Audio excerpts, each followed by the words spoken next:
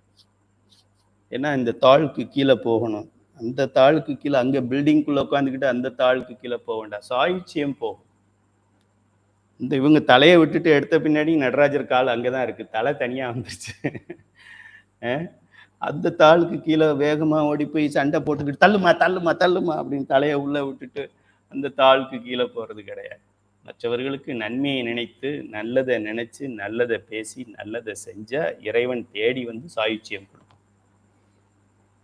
ஆக நாதன் தாள் என்பது சைவ சித்தாந்த மாணவர்கள், சைவ சித்தாந்தம் படிக்காதவங்க பதிஞ்சிருங்க, இன்னும் 10 நாள் டைம் இருக்கு. நாதன் தாள் என்றால் சாயுச்சியம். சரியை மாணவனுக்கு தான் இந்த காலு கையெல்லாம். சைவ சித்தாந்த மாணவனுக்கு நாதன் தாள் என்றால் சாயுச்சியம் என்று பெயர். சாயுச்சியம்னா என்ன அப்படிங்கிறத நம்ம அங்க படிப்போம். அடுத்தது, இமை பொழுதும் என் நெஞ்சில் நீங்காதான் தாழ்வாழ்க. இது நாள் ஃபுல்லா இதுக்கு விளக்கம் சொல்லலாம். ஜியு போப்ப கேட்குறாங்க, என்னடா நீ எல்லாரையும் இந்துக்கள் எல்லாம் கிறிஸ்தவனா மாத்துறேன்னு சொல்லிட்டு இங்க கிறிஸ்தவனெல்லாம் இந்துவா மாத்திக்கிட்டு இருக்கியே, அப்படி என்னடா திருவாசகத்துல உனக்கு பிடிச்ச எழுது அப்படின்னா, இமை பொழுதும் என் நெஞ்சில் நீங்காதான் தாழ்வாழ்கன்னு இருக்கு, அதான் எனக்கு ரொம்ப பிடிச்சதுன்னு சொல்றாரு அவர். பெண்கள் அவசியம் தெரிஞ்சுக்கணும், எல்லாருமே தெரிஞ்சுக்கணும். இமை பொழுதும் என் நெஞ்சில் நீங்காதான் தாழ்வாழ்க. இதை நான் சொல்றது என்ன கைலை துரைசாமி சொல்றாருன்னு நினைச்சுக்காதீங்க. மாணிக்க வாசகர் சொல்ல சிவபெருமான் எழுதி கையெழுத்து போட்டு கொடுத்துருக்கிறார், ப்ரூஃப் இருக்கு. என்னைய நம்ப வேண்டாம், அவங்க 2 பேரையாவது நம்புங்க. அவங்க 2 பேரையுமே நம்ப மாட்டீங்க அப்படின்னா நீங்க அவங்க 2 பேரோட உயர்ந்தவர்னு அர்த்தம். இமை பொழுதும், இமைன்னா என்ன? கண் சிமிட்டுற நேரம். கண் சிமிட்டுற நேரம் கூட, அந்த கண் சிமிட்டி பாருங்க எல்லாரும் எவ்வளவு நேரம் ஆகுதுன்னு, அவ்வளோ நேரம் கூட என் நெஞ்சில் நீங்காதான், என்னை விட்டு பிரியாதவன் சிவபெருமான் சொல்றாரு. இப்போதும் இந்த வாழ்க்கையில முக்கியமா நம்ம தெரிஞ்சுக்க வேண்டியது என்னவோ அது இது.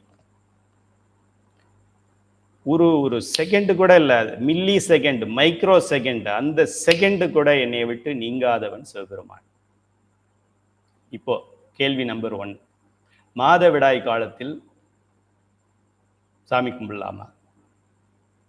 நீ கும்பிட்டாலும் கும்பிடாட்டியும் அவன் உங்ககிட்ட தான் இருக்கான். நீ கும்பிடுறது கும்பிடாதது அது உன் இஷ்டம். அவன் இஷ்டம் என்னன்னா, நீ மாதவிடாய் அந்த மாதவிடாயிலேயே அவன் தான் இருக்கான். அவன் இல்லாம எப்படி மாதவிடாய்? வேற எங்க இருந்து வர முடியும்? அவன் படைக்காத ஒரு ரத்தம் வந்துருமா? அவன் படைக்காத ஒரு விந்து வந்துருமா? அவன் படைக்காத ஒரு அழுக்கு வந்துருமா? அவன் படைக்காத ஒரு கற்பாம்பூச்சி வந்துருமா? இப்ப சைவ சித்தாந்தம் நமக்கு தெரியலன்னு அர்த்தம். நமக்கு ஓகே, அங்க எல்லாம் தூய்மையா இருப்பாங்க, தூய்மையான இடம், நம்ம அங்க போக வேண்டாம்னு நம்ம நினைக்கலாமே தவிர சிவபெருமான் ஒதுங்கி போயிட மாட்டார். ஒரு நண்பர் சொல்றாரு, எங்க அண்ணனுக்கு குழந்தை பிறந்திருக்கு, அதனால 16 நாளைக்கு நான் கோயிலுக்கு வர முடியாது, முற்றோதலுக்கு வர முடியாது. ஏயா, உங்க அண்ணனுக்கு குழந்தை பிறந்தா உனக்கு என்னைய? அட, விஏஓ கிட்ட போனீங்கன்னா பர்த் சர்டிபிகேட்ல கூட உன் பேரை போட மாட்டான்டா. அப்புறம் எதுக்கு அண்ணனுக்கு பிறந்த குழந்தைக்கு நீ சிவபெருமான் கோயிலுக்கு போகாம இருக்க? சிகரெட் குடிக்காம இருக்கேன்னு சொல்லு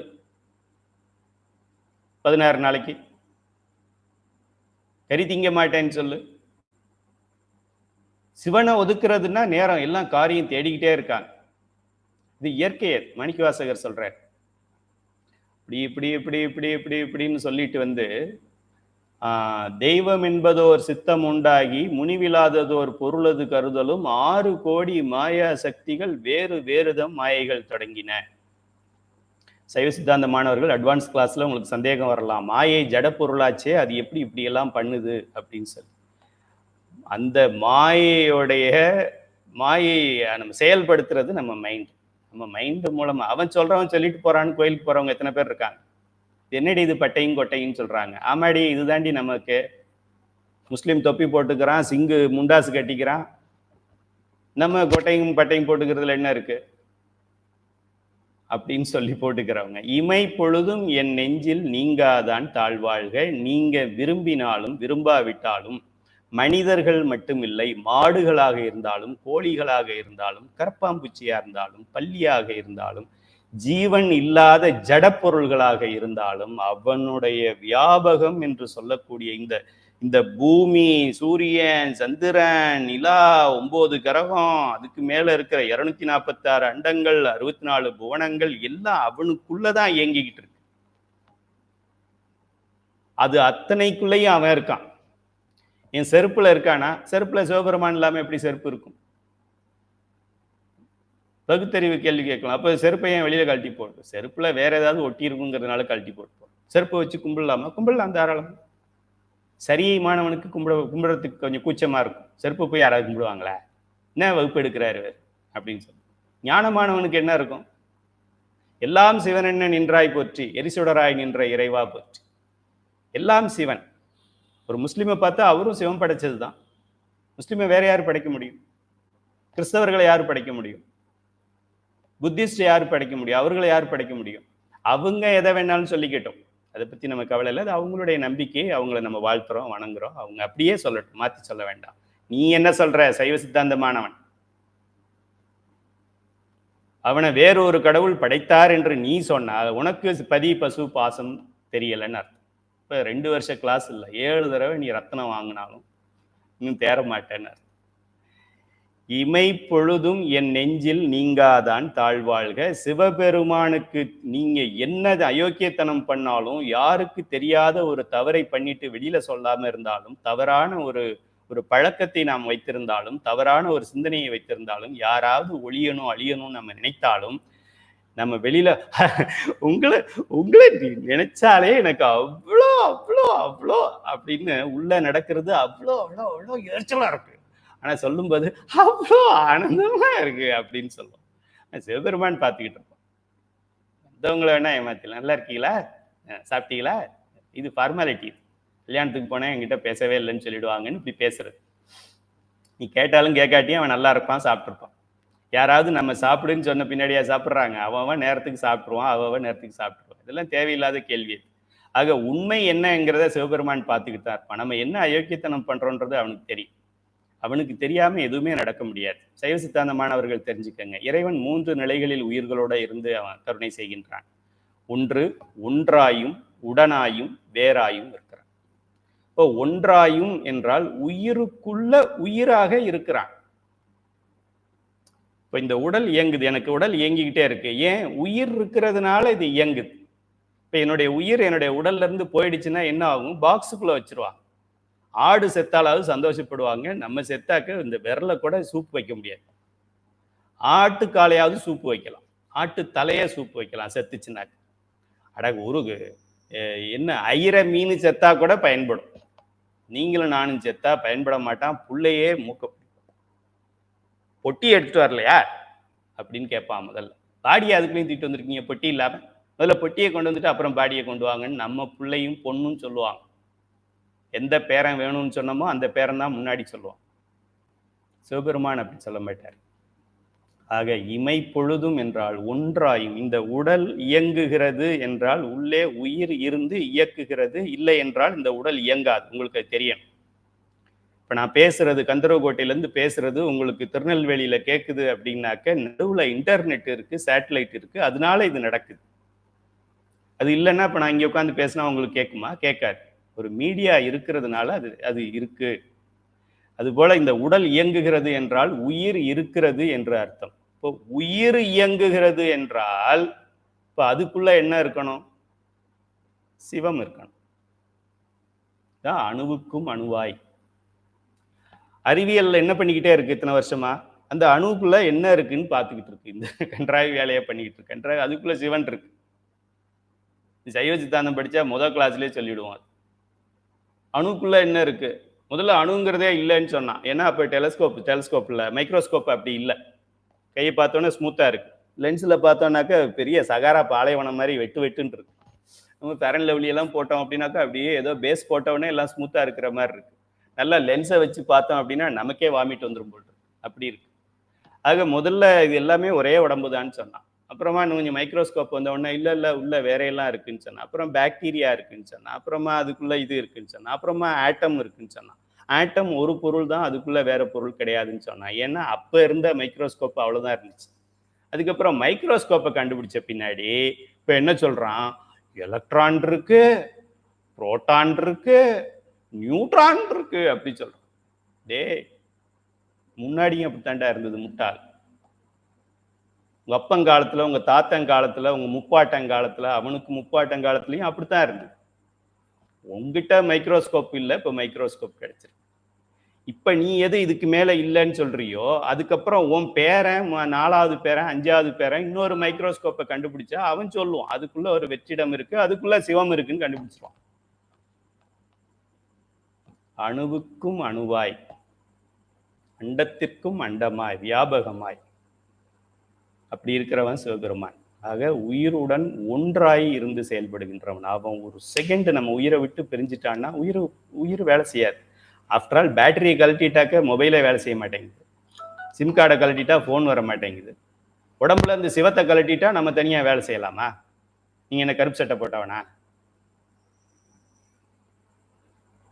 சிவம் இல்லாம உயிரே இயங்காது. உயிர் இல்லைன்னா உடல் இயங்காது.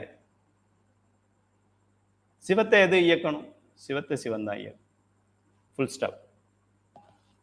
ஏன்னா அதுக்கு மேல வேற பொருள் இல்லை. உடல் என்கின்ற மாயை மலம் இருக்கின்றது, உயிர் என்கின்ற ய இருக்கிறது. இந்த உடல் ம, உயிர் ய, அது உள்ள இருக்கிறது சி, பதி பசு பாசம். இது தவிர வேற எதுவும் இல்லை. சிவத்தை எது இயக்குகிறது? சிவத்தை சிவன் தான் இயக்கும். பின்னாடி இப்ப கதை படிக்க போறோம். ஆக இறைவன் உயிர்களிடம் ஒன்றாயும் இருந்து செயல்படுகின்றான், உடனாயும் இருந்து செயல்படுகின்றான். என் கை ஆட்டும் போது அவனும் கூட ஆட்டிக்கிட்டே இருக்கான். எப்படி ஆட்டிக்கிட்டு இருக்கான்? கை ஆடுது. கை எப்படி ஆடுது? என் மைண்டை ஆட்ட சொல்றதுனால ஆடுது. என் மைண்ட் எப்படி ஆடுது?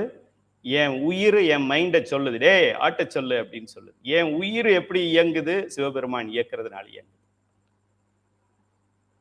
இப்போ உங்களை யாராவது ஓங்கி அரைஞ்சாலும் சிவபெருமான் சொல்லிதான் அரைஞ்சிருக்கணும். ஏன்? சைவ சித்தாந்தத்தில் அப்படிதான் சொல்லுது. அவனன்றி ஓர் அணுவும் அசையாதுன்னு சொல்லு. இதான். அவனன்றி ஒரு அணுவும் அசையாது அப்படிங்கிறத நம்ம ஆழமாக புரிந்து கொண்டோம். இதுல நமக்கு மாற்று கருத்து எதுவும் இல்லை என்றால், இவ என்னைய திட்டிட்டா, அவ என்கிட்ட பேசாம போயிட்டா, இவன் என்னைய இப்படி சொல்லிட்டான், அவன் இப்படி பண்ணிட்டான், அவன் என்னைய ஏமாத்திட்டான். எவனும் உன்னை ஏமாத்த முடியாது. நீ ஏற்கனவே ஃப்ராட் பண்ணியிருப்ப, அதனால நீ ஏமாந்துருவ. இது இயற்கை. இது நெல்லை விதைச்சா நெல் வரும், கொள்ளு விதைச்சா கொள்ளு வரும். சிவபெருமான் என்ன பண்ணுவார்? எடுத்து கொடுப்பார். அவ்வளவுதான். ஹோட்டல்ல போனீங்கன்னா செஃப் வேற இருப்பாரு, சாப்பிட்றவர் வேற இருப்பார், நடுவுல சர்வர் வேற இருப்பார். ஆக நம்ம செஞ்ச வினைகள் ஒரு பக்கம் இருக்கு, இப்ப நம்ம அனுபவிக்க வேண்டியது ஒண்ணு இருக்கு. சிவபெருமான் எடுத்து கொடுக்கிறாரு. அவர் ஊட்டும் போது கருணையோட ஊட்டுறாரு. சர்வர் டிப்ஸுக்காக வேலை செய்வான், சிவபெருமான் டிப்ஸ் வேண்டான்னு வேலை செய்யறாரு. இதுதான் சர்வருக்கும் சிவபெருமானுக்கு உண்டான வித்தியாசம். ஆக இமை பொழுதும் என் நெஞ்சில் நீங்காதான் அப்படின்னா, நீங்க அவனுக்கு தெரியாம எந்த நல்லதும் பண்ண முடியாது, எந்த அயோக்கியத்தனமும் பண்ண முடியாதுங்கிறத நல்லா தெரிந்து கொள்ள வேண்டும். எல்லா இடத்துலையும் அப்படி இருக்கான். இப்ப ஒரு கற்பாம்பூச்சியை பார்க்குறோம். கற்பாம்பூச்சிக்கு உயிர் இருக்கா இல்லையா? இருக்கு. உயிர் இயங்குறதுனால தான் கற்பாம்பூச்சி இயங்குது. கற்பாம்பூச்சி அப்ப கற்பாம்பூச்சியோட உயிர் எப்படி இயங்கும்? நம்ம உயிருக்கு தான் சிவபெருமான், கற்பாம்பூச்சிக்கு அதுவே இயங்குமா? அதையும் சிவபெருமான் தான் இயக்கணும். அதனால பாத்ரூம்ல கற்பாம்பூச்சி வந்தாக்கா அடிச்சிடாதீங்க. இமை பொழுதும் என் நெஞ்சில் நீங்காதான் தாழ்வாழ்க. இது ஒண்ணு தெரிஞ்சிட்டா யாரு நமக்கு உற்ற சொந்தம், ஒரிஜினல் சொந்தம் யாரு, அப்பப்ப வந்த சொந்தம் யாரு. சொந்த வீடுன்னு ஒண்ணு இருக்கு, வாடகை வீடுன்னு ஒண்ணு இருக்கு, லாட்ஜுன்னு ஒண்ணு இருக்கு. இது மூணுத்துக்கும் வித்தியாசம் தெரியணும் உங்களுக்கு. ஆக நமக்கு உற்ற தாய் யாரு, உற்ற தந்தை யாரு? சிவபெருமானும் பார்வதி. இதுல உங்களுக்கு சந்தேகமே வரக்கூடாது. வாடகை தாய் யாரு? வாடகை வீட்டில் இருக்கிறவங்களுக்கு இது நல்லா தெரியும். காலி பண்ணுச்சுன்னா காலி பண்ணணும். மேக்ஸிமம் 3 months நோட்டீஸ் கொடுக்கலாம், அவ்வளோதான். 11 months agreement, 3 months notice period. இப்போ பிறந்திருக்கிற அப்பா அம்மா பிள்ளை புருஷன் பொண்டாட்டி எல்லாருமே இது சும்மா அது வாடகை வீடு. அதுல நம்ம பார்க்குற சொந்தம் இருக்கே, நாத்தனார் குழந்தையாரு, மச்சின மாமா சித்தப்பா பெரியப்பா, அதெல்லாம் அதை விட இன்னும் ஈஸியானது. அது லாட்ஜ் மாதிரி. இன்னைக்கு ஒருத்தன் தங்குவான், நாளைக்கு ஒருத்தன். இவன் இன்னும் செக் அவுட் பண்ணவே இல்லை, அதுக்குள்ளேயும் செக்இன்ல வந்து அவன் ரிசப்ஷன்ல உட்காந்துருப்பான். அதுவா நமக்கு பர்மனெண்ட் இடம்? இதுதான் பகுத்தறிவுங்கிறது. எது நிலையானது, எது டெம்பரவரியானது, எது சுத்தமா ஒன்றும் இல்லாதது. நிலையானது சிவமும் பார்வதியும். டெம்பரவரி இப்ப நம்ம வாழ்க்கையில நம்மளை சுத்தி இருக்கிறது. ஒன்றும் இல்லாதது நம்மளா நினைச்சுக்கிறது. பாசம். பாசமா பிள்ளையோட பாசமா இருங்க, மகனோட பாசம் காட்டுங்க. பாசம்னாலே என்ன? பாசத்தின் இயல்பு என்ன? வலிக்கி விடுறது தான். இதான் ஒரு குளங்கள்ல இறங்கும் போது சொல்லுவாங்க பெரியவங்க, பார்த்து பார்த்து பார்த்து பார்த்து பார்த்து வலிக்கி விழுந்துருவாச்சு. ஏம்மா? பாசம் பிடிச்சிருக்கு. ஓ, பாசம் வழுக்குமோ? ஓ, அதை நீங்க புரிஞ்சுக்கிட்டா போறோம். இதுக்கு 1000 ஆண்டுகள் இமயமலையில தவம் செய்யணும். பாசம் வழுக்கும். எழுதிக்கங்க எல்லாரும். பாசம் வழுக்கும். இப்ப வழுக்கலைன்னா நாளைக்கு வழுக்கும். உங்களுடைய ரொம்ப க்ளோஸ் ஃப்ரெண்டு எந்த ஃப்ரெண்டா இருந்தாலும் பாருங்க, என்னைக்கா ஒரு நாள் வலிக்கிரும். நிறைய ஃப்ரெண்டு அது மாதிரி இழந்திருப்பீங்க. நானும் நிறைய பேர் இழந்திருக்கேன். ரொம்ப அண்ணா தம்பி சார் ஐயா அப்படிம்பாங்க. ஒரு 1 லட்ச ரூபா பணம் வேணும்னு சொல்லுவாங்க. இல்லைன்னு சொன்னா மறுநாள்ல இருந்து பேச மாட்டேன். ஆக பணத்தை வைத்துத்தான் நம்ம பாச பந்தம் இருக்கு. அந்த பாசம் வழுக்கிற பாசம். வழுக்காத பாசம் எது? இந்த உடலே மாறினாலும் உயிர் மாறாது. அந்த உயிரை இயக்குகின்றவன் சிவபெருமான். அவன் எப்படி மாற முடியும்? உடல் வேணா சட்டை மாறலாம், மோதிரம் மோதிரம் மோதிரம் மாறலாம், செயின் மாறலாம். உடலே ஒரு பிறவியில மாறிடலாம். உயிர் மாறாது. உயிரே மாறாது என்றால் உயிருக்குள்ள இருக்கிற சிவம் எப்படி மாறும்? இமை பொழுதும் என் நெஞ்சில் நீங்காதான் தாழ்வாழ்க. கோகழி ஆண்ட குரு மனிதன் தாழ்வாழ்க. ஒன்னா பார்த்துட்டு போகும். நமச்சிவாய வாழ்க. எப்ப போய் இந்த கதை முடிய போகுதுன்னு தெரியல. சிவபுராணத்திலே வாழ்க்கை முடிஞ்சிரும்னு நினைக்கிறேன். நமச்சிவாய என்பதன் பொருளை, வாழ்க என்ற சொல் இறைவனை வாழ்த்துவது மட்டுமல்லாமல் நிலையாக என் நெஞ்சில் வாழ வேண்டும் என்ற விண்ணப்ப சொல்லாகவும் இருக்கிறது. நமச்சிவாய வாழ், நமச்சிவாய வா, நமச்சிவாய வா, நமச்சிவாய வா. இழ்க சைலண்ட். கம்மிங் அப்படின்னா என்ன அர்த்தம்? ஐ எம் கம்மிங்னு அர்த்தம். வா அப்படின்னு ஒருத்தரை கூப்பிட்டா என்ன அர்த்தம்? நீ வா அப்படின்னு அர்த்தம். இந்த நீயை நம்ம ஒரு தடவையும் சொல்ல வேண்டாம். வந்துட்டேன் அப்படின்னா என்ன அர்த்தம்? நான் வந்துட்டேன் அப்படின்னு அர்த்தம். அது போல வாழ்க அப்படின்னா வா அப்படின்றது ஒண்ணு. வாழ்த்த வாழ்த்த வாழ்த்த எக்கோ சிஸ்டம் என்று சொல்வார்கள். நியூட்டனோட தேர்ட் லா தான், every force has God equal and opposite reaction. அத வாழ்க வாழ்க வாழ்க வாழ்க வாழ்க வாழ்க சும்மா உங்க வீட்டுல செவத்தை பார்த்துக்கிட்டு வாழ்க வாழ்க வாழ்க வாழ்கன்னு சொல்லிக்கிட்டே இருங்க, நீங்க வாழ்ந்துருவீங்க. சயின்ஸ். கைலை துரைசாமி மேல நம்பிக்கை இல்லைன்னா ஐசக் நியூட்டன் நம்புங்க. நியூட்டன் இல்லை, நியூட்டன் நம்புங்க. Every force has God equal and opposite reaction. இப்போ நம்ம ஒருத்தரை வாழ்க வாழ்க வாழ்க வாழ்கன்னு சொல்லும் போது நம்ம வாழாம போயிடுவோமா? சயின்ஸும் தப்பா? சைவ சித்தாந்தம் தான் தப்பு, சயின்ஸ் தப்பா? வாழ்க என்றால் வாழவை. பல்லாண்டு ஏன் பாடுறோம்? பஞ்சபுராணத்திலையும் திருப்பல்லாண்டு வச்சிருக்காங்க.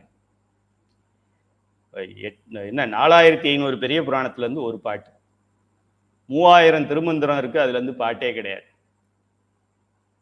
11 ஆசிரியர்கள் எழுதியிருக்கிறாங்க, 12 ஆசிரியர்கள் எழுதியிருக்கிறாங்க 11ஆம் திருமுறை, அதுல இருந்து பாட்டே கிடையாது. திருவிசைப்பாளன் ஒரு பாட்டு, திருப்பல்லாண்டுல இருந்து ஒரு பாட்டு. ஏன்? பல்லாண்டு பல்லாண்டு பல்லாண்டு கூறுதுமே, பல்லாண்டு கூறுதுமே, பல்லாண்டு கூறுதுமே. மக்களுக்கு வாழ்த்த சொல்லி கொடுக்கணும். இந்த உயிர்கள் வாழ்த்தினால்தான் வாழும். வணங்க தலை வைத்து வார்கழல் வாய் வாழ்த்த வைத்து. வாய் கொடுத்ததுடைய காரணம் வார்கழலை வாழ்த்துவதற்கு. ஆக வாழ்க வாழ்க வாழ்கன்னு சொல்லிட்டே இருக்கணும். அதுதான் இப்ப எல்லாம் சின்ன பசங்கள்லாம் விஜய் வாழ்க, அஜித் வாழ்க, சிலம்பரசன் வாழ்க, இப்போ சரவணா ஸ்டோர் அவரு வாழ்க அப்படியெல்லாம் சொல்றான். எப்படியோ வாழ்கன்னு சொன்னா அவன் வாழ்ந்துட்டு போயிடறான். வாழ்கன்னு சொல்றதுனால வாழ்றான்ல. ஒரு குவார்ட்டர், ஒரு என்னென்ன, ஒரு குவார்ட்டர், ஒரு பிரியாணி, சிக்கன் பிரியாணி, அப்புறம் ஒரு 500 ரூபா பணம் ஒரு நாளைக்கு, சிகரெட் எக்ஸ்ட்ரா, வாழ்ந்துக்கிட்டு தானே இருக்கான். ஆக வாழ்க என்று சொன்னால் சிவபெருமானை நீ வாழ்க நீ வாழ்க நீ வாழ்கன்னா அவன் குடும்பமா வாழப்போகுது, அது அவன் மேல பட்டு திருப்பி நமக்கு வரும், வரும்போது நம்ம வாழ்வோம். அதுக்காக வாழ்க சொல்லணும். நாதன் தாழ் வாழ்க. நாதன் என்றால் உயிர்களுக்கெல்லாம் தலைவன் என்று பெயர். அவனுடைய திருவடி வாழ்க. தாழ்னா திருவடி. நிறைய தாழ், அடி எல்லாமே பொருள்கள். பொதுவாக ஒரு பொருளையும் மைன்யூட்டா வேற வேற பொருளையும் பிரிக்கிறது. இமை பொழுதும் என் நெஞ்சில்ங்கிறதா கண் இமைக்கின்ற நேரம் கிடையாது. சிவபெருமான் கண் இமைக்க மாட்டார். திருமுறைகள் அது இருக்கு. திருமுறைகள் தான் நமக்கு தெரியாதுன்னாக்க திருவிளையாடல் படமாவது பாருங்க, சிவாஜி கணேசன் கூட கண்ணை மூட மாட்டார், கண் இமைக்க மாட்டார். அதை கூடவா பார்த்து நமக்கு தெரிஞ்சுக்க முடியாது? சிவபெருமானுக்கு கண் இமைக்க மாட்டார். ஞானசம்பந்தர் தேவாரத்திலே பல இடங்கள்ல வருது. திருவிளையாடல் படத்துல சிவாஜி கணேசன் நினைச்சுக்கிட்டு, என்ன குற்றம் கண்டீர்? சொல் குற்றமா பொருள் குற்றமா? சொல்லும் நக்கீரா என்னை நன்றாக விட்டிருப்பார். பாவம் சிவாஜி கணேசனுக்கு 15 நிமிஷம் ஷூட்டிங் கண்டினியூஸா நடக்குது, கண்ணை சிமிட்டக்கூடாது. நீங்க 15 நிமிஷம் கண் சிமிட்டாம இருந்து பாருங்க, சிவாஜி கணேசன் அந்த கேரக்டராகவே ஆயிடுவார். அதனாலதான் அவருக்கு செவாலியர் விருது கொடுத்தாங்க. கண் சிமிட்ட மாட்டார். ஏன்னா அந்த நேரத்துல இந்த உயிர்கள், அவர் கண் சிமிட்டுற நேரம் நமக்கு ஒரு பிரபஞ்சம், நமக்கு ஒரு வாழ்நாள். அதனால உயிர்கள் பாதிச்சிருக்க கூடாதுன்னு சொல்லி அவரு கண் சிமிட்டுறதில்லை. சரி, அடுத்தது இதுல ஒரு சின்ன பொருள் விளக்கம் இருக்கு, அதை படிச்சுக்கிட்டே போயிடுறேன், அதையும் நோட் பண்ணிக்கோங்க. எனக்கு இந்த வரியை விட்டுட்டு முன்னாடி மேல போக முடியல, அதனால என்னைய போக்கிக்கிறதுக்காக நானே இதை படிச்சுக்கிட்டே போறேன்.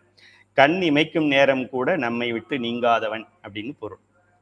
உயிர்களுக்கு அன்பையும் அருளையும் வாரி வழங்குகின்றவன் சிவபெருமான். அவனது வலது திருவடி அன்பையும், வலது திருவடி அன்பையும், வலது திருவடி அன்பையும், இடது திருவடி அம்மை வடிவான அருளையும் குறிக்கும். ஏன்னா இடது பக்கம் அம்மா இருக்காங்க. சிவபெருமானுடைய காலை இனிமே பார்க்கும்போது அது இடது காலா வலது காலான்னு பார்க்கணும்.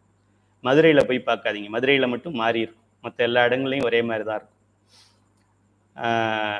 இடது கால், இடது பக்கம் யார் இருக்காங்க? தோடுடைய செவியன். அப்போ அம்பாளுடைய கால், அம்மாளுடைய கால் தான் அருள்கின்ற கால். இப்ப நமச்சிவாய அப்படிங்கிறதுல வா எதை குறிக்குது? அருளுகின்ற அந்த காலை குறிக்கிறது. ஆக உயிர்களுக்கு அன்பையும் அருளையும் வாரி வழங்குகின்றவன் சிவபெருமான். அவனுடைய இடது திருவடி அம்பிகையை குறிக்கும்.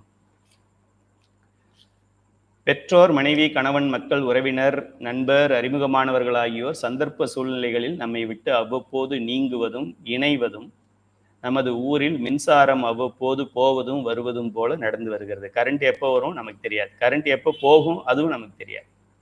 அது மாதிரி நம்ம நண்பர் எத்தனை நாளைக்கு நம்மளோட நண்பராக இருப்பார் தெரியாது. புதுசாக நண்பர் வருவாரா வரமாட்டாரா தெரியாது.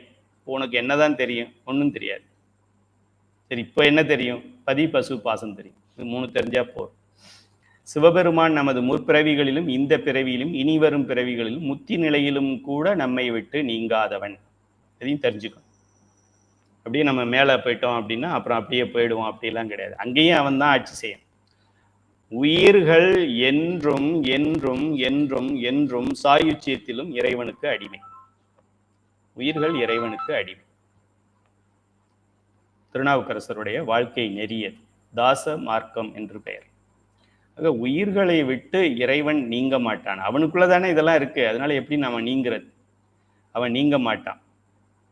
உயிர்களுடன் ஒன்றாயும் உடனாயும் வேறாயும் இருந்து செயல்படுகின்றான். சைவ சித்தாந்த சுடர்ல வேறா எதுக்கு வர்றாங்கிறத அங்க போய் பார்த்துக்கலாம். அடுத்தது 3வது வரி. கோகழி ஆண்ட குருமனிதன் தாழ்வாழ்க. குருமனிதன் தாழ்வாழ்க. கோகழி என்றால், கோகழி என்றது திருப்பெருந்துறையை குறிக்கும். கோகழி, கோகழி, கோகழி, கோன்னா பசு. கோ கோமாதா எங்கள் குலமாதா, கோமாதா, கோமேயம். கோன்னா பசுமாடு. பசுன்னா என்ன? பதி, பசு, பாசத்துல வர்ற பசு. ஏன் உயிர்களுக்கு பசுன்னு பேர் கொடுத்தாங்க? கொசுன்னு வச்சிருக்கலாமே, இல்ல ஒரு தசுன்னு வச்சிருக்கலாமே. ஏன் பசுன்னு வச்சாங்க? பசு கட்டி கிடக்கு. மற்ற எந்த மிருகமும் கட்டி கிடக்கிறது. சிங்கம், புலி, யானை, கரடி, பள்ளி எதுவுமே கட்டி போடுறதில்ல. பசுவை மட்டும் கட்டி போட்டுரும். அதுபோல இந்த உலகத்தில் இருக்கிற ஜீவராசிகள்ல கட்டி கிடக்கிறது நீங்களும் நானும் தான்.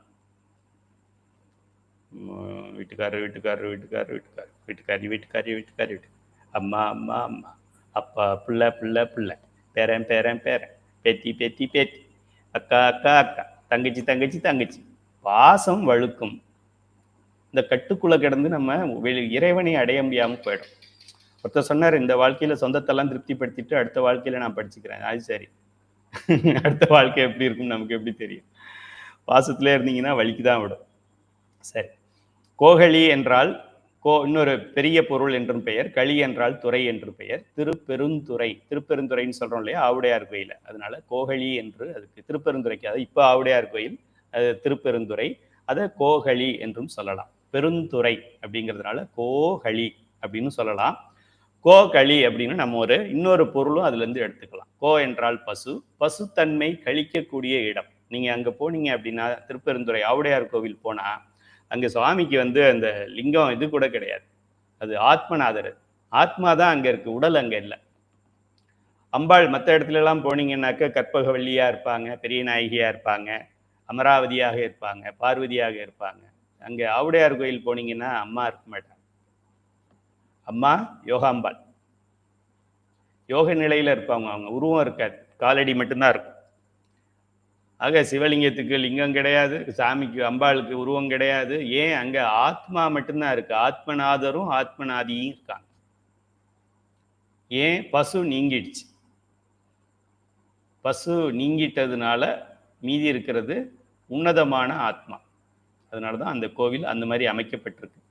திருவாசகத்தை யாரு? திருவாசகத்தை எழுதினவர் அந்த கோவிலை கட்டியிருக்கிறாரு. அப்ப திருவாசகத்தை படித்தால் அந்த கோவில்ல இருக்கிற ஆத்மநாதர் என்ற நம்முடைய ஆத்மா சுத்தப்படுத்துறதுக்கு தான் அந்த கோவிலும் இந்த திருவாசகம். யோகாம்பாள் சரியே கிரியே யோகம் ஞானம் என்கின்ற நிலைக்கு நம்மளை கொண்டு போறதுக்கு தான் அந்த கோவில் அமைக்கப்பட்டிருக்கிறது. ஆக இறைவன் இந்த திருப்பெருந்துறை அப்படிங்கிற ஆவுடையார் கோவில்ல கோகழி ஆண்ட குருமனிதன் தாழ்வாழ்க. குருமணி அப்படிங்கிறது கொஞ்சம் நல்லா தெரிஞ்சுக்கணும். மனிதன் குருமனிதன் அப்படின்னு படிக்கக்கூடாது. திருவாசகத்தை அதுக்கு தான் இஷ்டத்துக்கு பாடக்கூடாதுன்னு சொல்றது. சில பெரிய பாடகர்கள் கூட அதை பிரித்து பிரித்து பாடுவாங்க. பிரிச்சா பொருள் மாறி போயிடும். திருவாசகத்துல ரொம்ப மாற்றம் வந்துடும். இந்த ஒரு வார்த்தையை நீங்க எடுத்துக்கங்க. இந்த ஒரு வார்த்தையில ஆப்போசிட் மீனிங்கே வரலாம். குருமணி தன் தாழ்வாழ்க அப்படி எழுதிக்க. குருமணி தன் தாழ்வாழ்க, இதுதான் ஆக்சுவல் பொருள். குரு மனிதன் தாழ்வாழ்க, 2 சொல்லி நீ போட்டீங்கன்னா மனிதன் ஆயிடும். மணி தன் சேர்த்து சொன்னா குரு மனிதன் தாழ்வாழ்க அப்படின்னா குரு வந்து மனித உருவத்துல வந்தாரு, அதனால குரு மனிதன் தாழ்வாழ்கன்னு சொன்னாரு. குருமணி தன் தாழ்வாழ்க, இந்த குருமணியின் திருவடி வாழ்க என்று பொருள். திருவாசகத்துல ரொம்ப ஸ்பெல்லிங் மிஸ்டேக் இல்லாம நம்ம பார்க்கணும். பொருள் மாறி போயிடும். 3 சொல்லி இன்னு போட்டு தன்னை பிரிச்சு போட்டா ஒரு பொருள், 2 சொல்லி இன்னு போட்டு குருவை தனியா மனிதன் தனியா பிரிச்சோம்னா வேற பொருள். ஒரு இடத்துலையும் ஒரே பொருள் ஒரே எழுத்துல கூட 2 வித்தியாசமாக கூட நம்ம படிக்கலாம். நானேயோ தவம் செய்தேன் சிவாய நம என பெற்றேன், அப்படி இன்னொரு இடத்துல ஏதோ ஒரு இடத்துல வரும். அது சொல்றேன், நான் அப்ப சொல்றேன். ஒரே இது மாதிரி எழுத்தை பிரிக்கிறது 2 சொல்லி 3 சொல்லி வித்தியாசம் கூட கிடையாது. ஒரே பொருள் தான், ஒரே எழுத்துக்கள் தான், நான் அர்த்தம் வேறையா வரும். சரி, கோ என்றால் பெரிய என்று பொருள், களி என்றால் துறை என்று பொருள். கோகலி என்பது பெரிய துறை, திரு மரியாதைக்காக திரு பெரிய துறை, அதுதான் திரு பெரிய துறை, திரு பெருந்துறை, திருப்பெருந்துறை, திருப்பெருந்துறை அப்படிங்கிற ஆவுடையார் கோவில்.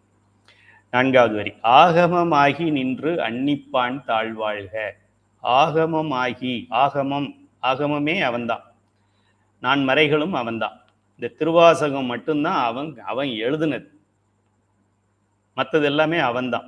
ஆகமம் ஆகி நின்று அன்னிப்பான் தாழ்வாழ்க. சைவத்துல 4 மறைகள், ஆகமங்கள் 28 ஆகமங்கள் இருக்கு, குறிச்சுக்கங்க. 28 ஆகமங்கள். அந்த ஆகமங்கள்ல என்ன சொல்லப்பட்டிருக்கிறதோ அதை யாரு செய்கின்றார்களோ, நம்ம டூஸ் அண்ட் டோன்ட்ஸ்னு ஸ்கூல்ல இதுல டைரியில போட்டு கொடுத்துருப்பாங்க. இதெல்லாம் பண்ணணும், இதெல்லாம் பண்ணக்கூடாது அப்படின்னு ஸ்கூல்ல போட்டிருப்பாங்க. யூனிஃபார்ம் போட்டுக்கிட்டு வரணும், டை கட்டிட்டு வரணும், ஷூ போட்டுக்கிட்டு வரணும், இங்கே வந்து ஹோம்ஒர்க் பண்ணக்கூடாது, இந்த சாப்பாடு இங்கே எடுத்துகிட்டு வரக்கூடாது, அதெல்லாம் டோன்ட்ஸ் போட்டிருப்பாங்க. அதுபோல் இந்த இறைவனுடைய ஆகம நூல்களில் எது செஞ்சால் சாயுச்சியம் கிடைக்கும்னு சொல்லியிருக்கோ அதை செய்யணும், எது செஞ்சால் சாயுச்சியம் கிடைக்காதுன்னு சொல்லியிருக்குதோ அதை செய்யக்கூடாது. இப்போ சாத்வீக உணவு சாப்பிட்டாக்க சாயுச்சியம் கிடைக்கும் அப்படின்னு சொல்லியிருக்கு. சாத்வீக உணவை சாப்பிடலை அப்படின்னா நீ தலைகீழ நின்னாலும் சாயுச்சியம் கிடைக்காது அப்படின்னு சொல்லியிருக்கு. இப்போ நான் அசைவ உணவை சாப்பிடுவேன், எனக்கு சாயுச்சியம் வேணும் அப்படின்னா அப்படியெல்லாம் என்ன சிவபெருமான் எனக்கு இருக்கணும். இந்த 28 ஆகமங்கள் வழி நிற்பவர்களுக்கு இறைவன் அணுகினா நம்மளை அணுகினார், அணுகியவர்களுக்கு அணுகி வந்து அருள் செய்வான். இப்போ மற்றவங்களுக்கு தள்ளி நின்று அருள் செய்வான். விஐபி கவுண்டர், விஐபி தரிசனம் ஒன்று இருக்கு, ஸ்பெஷல் தரிசனம் ஒன்று இருக்கு, சாதா தரிசனம் ஒன்று இருக்கு. அது போல தள்ளி நிற்பார். சரிப்பா, நீ தானே பெரிய ஆளு, சரி ஓகே, நீ பெரிய ஆளுங்கிற லெவல்லையே நீ பண்ணிட்டு அப்புறமா வா, அப்புறம் பார்த்துக்க. இவன் வந்து நான் பெரிய ஆள் இல்லை, சிவன் தான் பெரிய ஆளுன்னு சொல்றான், நான் தான் அவனை காப்பாற்றி ஆகும். அதனால அவருடைய பொறுப்பாயிடும் நம்மளை காப்பாத்துறது. என் கடன் பணி செய்து கிடப்பதே அப்படிங்கிற நிலைக்கு நம்ம வந்துட்டோம்னா தன் கடன் அடியேனையும் தாங்குதல். சும்மாவ உன் வேலையும் நான் செய்வேன், ஏன் வேலையும் நான் செய்யணுமா, உனக்கு என்ன வேலை? அப்பர் பெருமான் கேட்கிறார். அவர் கேட்கல, சொல்றார். சுந்தரரா இருந்தா கேட்பார், உனக்கு என்ன வேலை, எத்துக்கு இங்கிருந்தீர் எம்பெருமானே, என்னையா பண்ணிக்கிட்டு இருக்க, இங்க உட்காந்துக்கிட்டு இருக்கியா இல்லையா, வாழ்ந்து போதீர, நல்லா இருந்துட்டு போ. இதெல்லாம் சுந்தரர். அப்பர் பெருமான் ஒரு காலம் பாட மாட்டார்.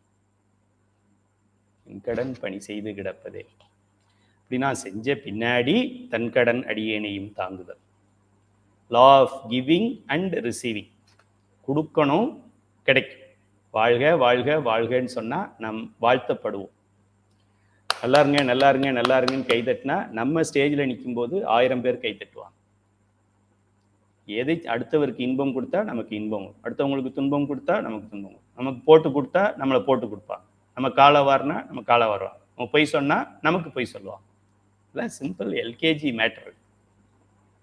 சைவ சித்தாந்தம் படிச்சுதான் இது தெரியணும்னு கிடையாது. சைவ சித்தாந்தம் படிச்சும் இது தெரியாம இருந்தாக்க நம்ம கண்ணிருந்தும் குருடன், காதிருந்தும் செவிடன் அப்படின்னு அர்த்தம். யாரெல்லாம் இந்த ஆகம நெறிகளில் சொல்லப்பட்டிருக்கிறதை, ஆகமம் நமக்கு இப்ப தெரியாது, 28 எங்க இருக்குன்னு தெரியாது. இந்த புத்தகம் வாங்கி படிக்கிறதுக்கே எவ்வளவு நாள் ஆயிடுச்சு நமக்கு. ஆகமத்தை எப்ப படிக்க போறோம்? ஆக நல்லதை செய்யி, கெட்டதை செய்யாது. 3 தான் செய்யறது. மனதால செய்யலாம். மனதுல நல்லதை நினை, கெட்டதை நினைக்காது. கெட்டது ஞாபகம் வரும், வந்துச்சுன்னா நமச்சிவாயன்னு சொல்லு, அது திருப்பி விட்டுரும். வழி தெரியாத ஒரு இடத்துல ரோடு 2ஆ பிரியுது, வண்டியை நிறுத்தி கேட்குறோம், ஐயா இந்த ஊருக்கு எப்படி போகணும்? இப்படி போங்கன்னு சொல்றேன். சரி ஓகே. அது போல நம்ம தவறான வழியில நம்ம எண்ணம் ஒருத்தரை பார்க்கும்போதோ ஏதோ ஒரு சிந்தனை மனசுல வரும், நேற்று டிவியில பார்த்தது, இல்லைன்னா பேப்பர்ல படிச்சது, வர்ற வழியில கேட்டது, இல்லைன்னாலும் ஏதாவது ஒண்ணு போகும். மனம் ஒரு குரங்கு. அது போகும்போது நம்ம அதை போக்குறதை தடுக்க முடியாது. நமச்சிவாயன்னு சொல்லி மடை மாற்றம் பண்ணி கொள்ள வேண்டும். இதுதான் அற்றவா உனை நான் மறக்கினும் சொல்லும் நான் நமச்சிவாயவே அப்படின்னு சொல்லியிருக்கிறார். ஆக இந்த சிவபெருமான் நம்மை அணுகி வந்து அருள் செய்வான் என்று பொருள். 5வது வரி ஏகன் அநேகன். ஏ இசட் அப்படி சொல்ல, சின்னது பெருசு, கருப்பு சிகப்பு, ஹெட்டு டெய்லு, அம்மா அப்பா, ஆம்பளை பொம்பளை அப்படி சொல்லுவார் மாணிக்கவாசகர். இந்த பதிகம் ஃபுல்லா அப்படிதான் வரப்போகுது. ஃபர்ஸ்ட் லைன்லேயே அப்படித்தானே வந்தது. பிறவி எடுத்தது பிறவி முடிகிறது. அதுபோல ஏகன் அநேகன். எந்த எந்த எந்த ஒரு சமயத்திலும் இந்த விளக்கம் கிடையாது. இறைவன் ஏகன், அவ்வளவுதான், மேட்டர் ஓவர். இதுதான் எங்க சமயம். இப்படி ஒரு 10-15 சமயம் அப்படியெல்லாம் இல்லை. இறைவன் அநேகன், இதுதான் எங்க சமயம் அப்படின்னு சில சமயங்கள். ஏகன் அநேகன், இதுதான் சைவ சித்தாந்தத்துடைய சிறப்பு. சைவ சித்தாந்தங்கிறீங்களே, என்ன அதுல சிறப்பு இருக்கு? இறைவன் ஏகன் அநேகன் அப்படின்னா புரியலையே. 15ஆம் தேதி வரைக்கும் அட்மிஷன் போடுறோம், சேர்ந்துரு. புதுசாக அந்த பஞ்சபுராண நம்பர் 1 வேணும், அதுவும் ஒரே நாளில் வாங்கிடலாம், வாங்கி சேர்ந்து பிறந்ததுக்கு ஏதாவது ஒரு நல்ல காரியத்தை பண்ணிட்டு போய் சேரு. இறைவன் ஏகன், இறைவன் அநேகன். ஏகன் என்றால் ஏக், ஏக் தோ தீன் சார் பாஞ்சு. ஏக் என்றால் ஒருவன் அர்த்தம். ஏக் ஏகன் ஒருவன் என்று பொருள். சிவம் பதி பசு பாசம். பதி ஒருவன், பசுக்கள் பல, மலங்கள் பல. ஆனால் இந்த மலம் தானாக இயங்காது, அதுக்கு இயக்கிறதுக்கு ஒருத்தன் வேணும். உயிர்கள் தானாக இயங்காது, தானா பிறவி எடுத்துக்காது, தானா இறந்துக்காது. அது டார்வின் ஒரு முட்டாள் சொல்லுவோம். தானா பிறந்துக்கும், தானா செத்துக்கும், தானா பிறவி எடுத்துக்கும், தானே விரும்பிய பிறவியை தானே எடுத்துக்கும். அப்புறம் எப்படிற நாட்டில் காக்கா இருக்கு, எல்லாமே மயிலா பிறந்துருண்டா? எப்படி இப்படியெல்லாம் ஊனமுற்றவர்கள், ஒரு பாதிக்கப்பட்டவர்கள் எப்படி பிறக்கிறாங்க? கருப்பா ஏன் பிறக்கிறாங்க? நானும் எனக்கு ஒரு வாய்ப்பு கிடைச்சிருந்ததுன்னா நல்லா கருகருன்னு முடி இருக்கிற மாதிரி ஒரு பிறவியை எடுத்துக்கிட்டு இருப்பேன். டார்வின் அப்படிலாம் ஒன்றும் பண்ண முடியாது. இறைவன் தான் அறிவிக்க வேண்டும் மற்ற 2 பொருள்களுக்கும். இவன் தான் முழு அறிவு, இது அரை அறிவு. சொல்லி கொடுத்தா தெரியும், இது சொல்லி கொடுத்தாலும் தெரியாது. இப்போ இது 3ஐயுமே இயக்கணும். சூரியன் இருக்கு, சூரியனுக்கு உயிர் இருக்கா? இல்லை. இப்போ அது இயங்கணுமே, சுத்தணுமே. அதுக்கு ஒருத்தர் உங்களையோ என்னையோ, இப்போ நம்ம செத்துட்டோன்னு வச்சுக்கோங்க, நம்மளை எடுத்து நீ தான் சூரியன்னு போட்டுருவார். ஒழுங்கா இங்கே நமச்சிவாய வாழ்கன்னு படிச்சிருந்தோம்னா இனிமேல் இன்னொரு 1,00,000 ஆண்டுகளுக்கு நீ தான் சூரியன்னு சொல்லிடுவார். ஆகலாம், ஏன் ஆக முடியாது? இங்கே சும்மா இந்த வார்டு மெம்பர் ஆகிறதுக்கு எத்தனை ஆயிரத்தை செலவு பண்ணிட்டு எவ்வளோ பேர்கிட்ட கை தூக்கி நிற்கிறோம். மேலே இருக்கிற அந்த உலகத்துக்கு நீ தான் தலைவன். இந்திரனுக்கு மாதிரி இன்னொரு உலகம் இருக்கு, சந்திரலோகம்னு ஒன்று இருக்கு. இந்திரலோகம் மட்டும் இல்லை, சந்திரலோகத்துக்கு நீ தான் தலைவன். நீங்க ஆகலாம், சத்தியமா ஆகலாம். ஏன் ஆக முடியாது? சைவ சித்தாந்தம் சொல்லுது ஆகலான்னு சொல்லி. இதுதான் ஞான நிலை. இது பதி பசு பாசம் படிச்சுட்டோம்னா எப்போ வேணாலும் சான்ஸ் இருக்கு ஆகிறதுக்கு. இந்த எலெக்ஷன்லேயே ஆயிடலாம். நம்ம பிரைம் மினிஸ்டர் ஆகணும்னா ஆக முடியாதுன்னு கிடையாது, இங்கே வேணா ஆக முடியாமல் போகலாம், அங்கே ஆகலாம். ஆக இறைவன் ஏகன், இறைவன் ஒருவன். ஏன்? இறைவன் ஒன்றாயும் உடனாயும் வேறாயும் இருக்கிறான். சொல்லி தர்றதுக்கு தனியாக தானே இருக்கணும். ஒருத்தருக்கு ஆசீர்வாதம் பண்றதுக்கு ஆசீர்வாதம் பண்ணப்பட்டவனும் ஆசீர்வாதம் பண்றவனும் அப்படின்னு சொல்ல முடியாது. ஆசீர்வாதம் பண்றதுக்கு ஒரு குருநாதன் வேணும்.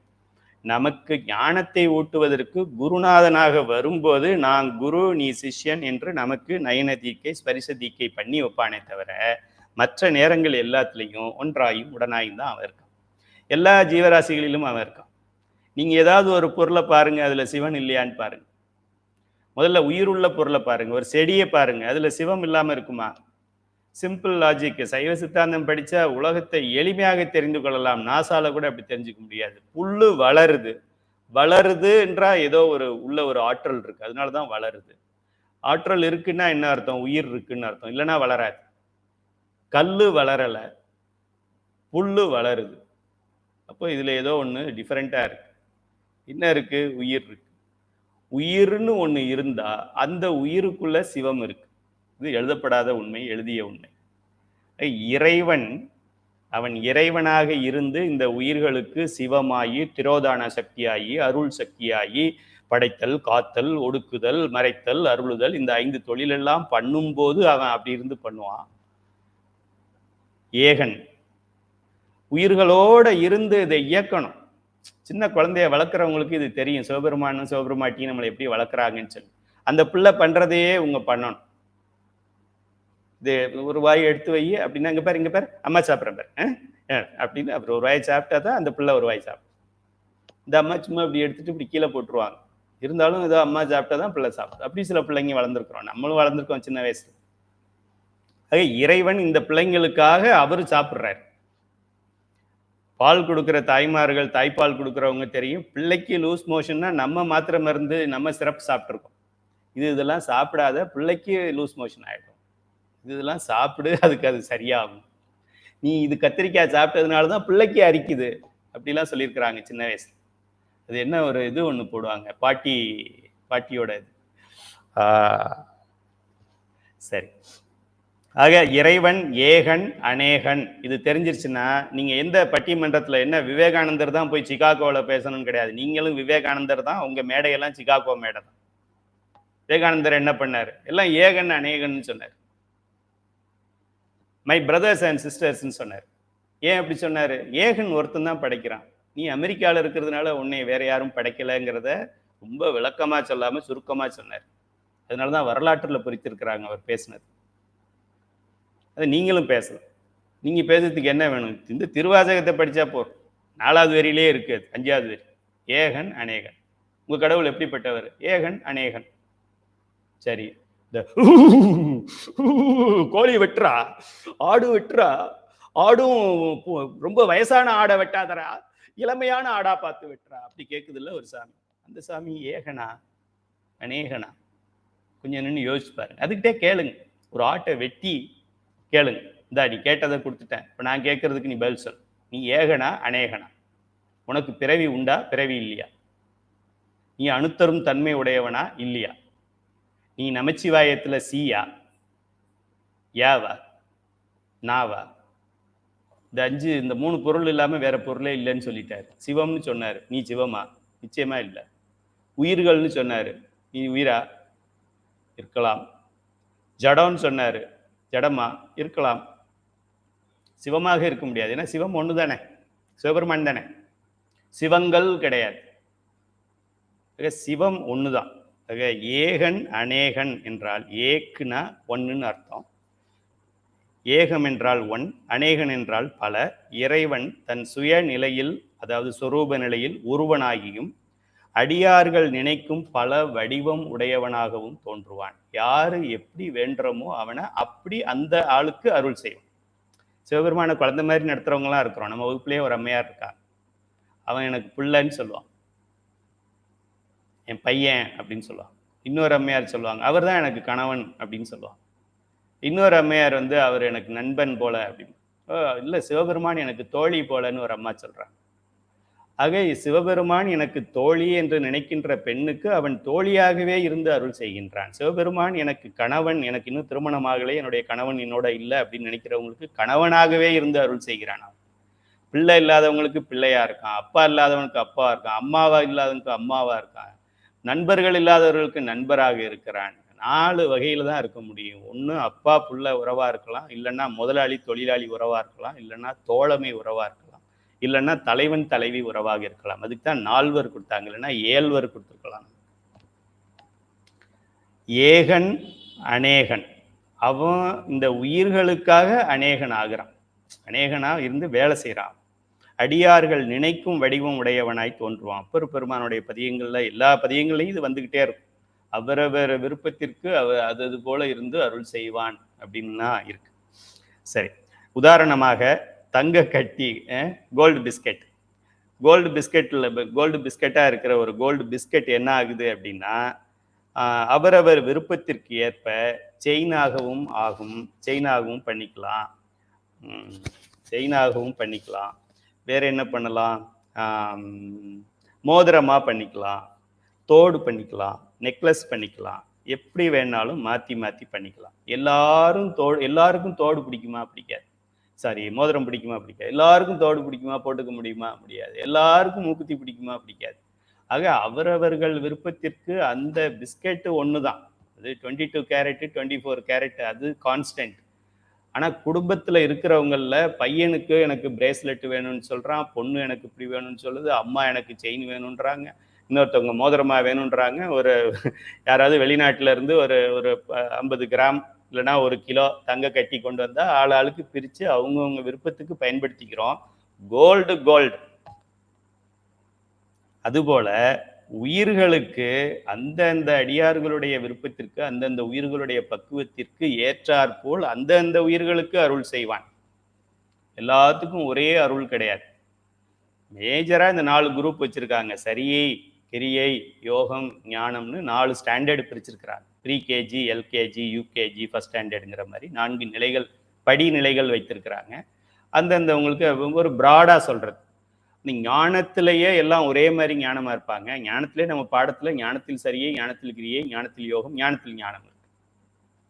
இப்போ அந்த ஞானத்தில் ஞானமாக இருக்கின்ற மாணவனுக்கு வேற மாதிரி இருப்பான், ஞானத்தில் சரியையா இருக்கின்ற மாணவனுக்கு வேற மாதிரி இருப்பான். அவனை மாதிரியே இருக்கும்.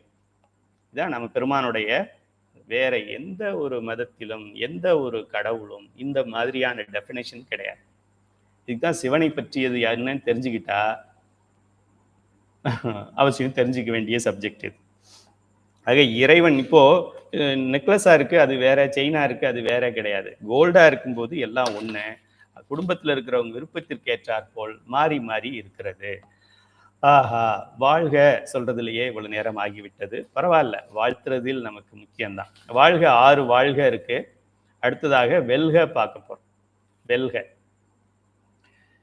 வெல்க. வேகம் கெடுத்தாண்ட வேந்தனடி, வேகம் கெடுத்தாண்ட வேந்தனடி வெல்க, பிறப்பருக்கும் பிங்ககண்தன் பெய்கடல்கள் வெல்க, புறத்தார்க்கு சேயோந்தன் பூங்கடல்கள் வெல்க, கரங்குவிவார் உள்மைகிலும் கோண்கடல்கள் வெல்க, சிரம் குவிவார் ஓங்குவிக்கும் சீரோன் கடல் வெல்க வெல்க வெல்க வெல்கன்னு 5 வெல்க இருக்கு. ஓகே, ஒரு வெல்கவையும் நம்ம பார்க்கலாம். வேகம் கெடுத்தான், வெல்கன்னா என்ன? நல்லா வெற்றி பெறட்டும்.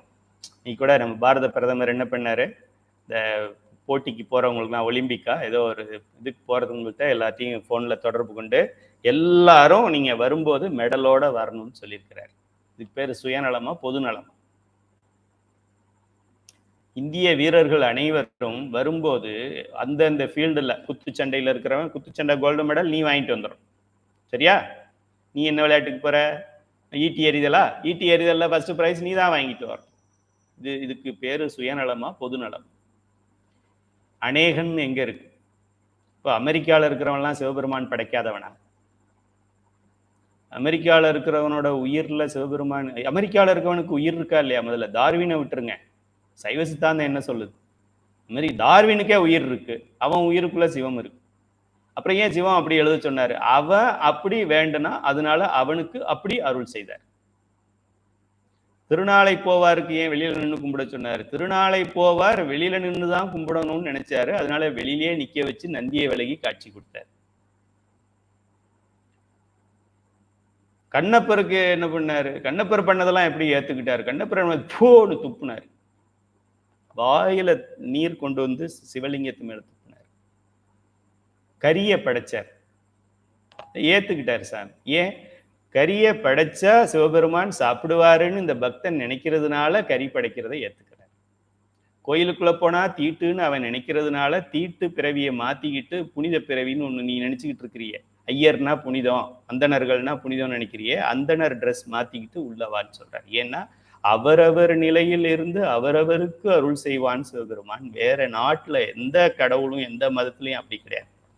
எல்லாத்துக்கும் ஒரே மாதிரி தான் அருள் செய்வார். ஹெவனுக்கு போ, ஹெல்லுக்கு போ, அவ்வளவுதான். ஜட்ஜ்மெண்ட் டே முடிஞ்சிச்சு. Day of judgement over, court close, எல்லாரும் வீட்டுக்கு போகலாம். போனவன் என்ன ஆகும் அந்த சாமிக்கே தெரியாது. சொர்க்கத்துக்கு போனவன் அப்புறம் என்ன ஆவான் அந்த சாமிக்கே தெரியாது. திரும்ப பிறப்பானா பிறக்க மாட்டானா? அப்ப செத்தவன்லாம் போயிட்டான்னா புதுசா குழந்தை பிறக்குதே, எங்க இருந்து பிறக்குது?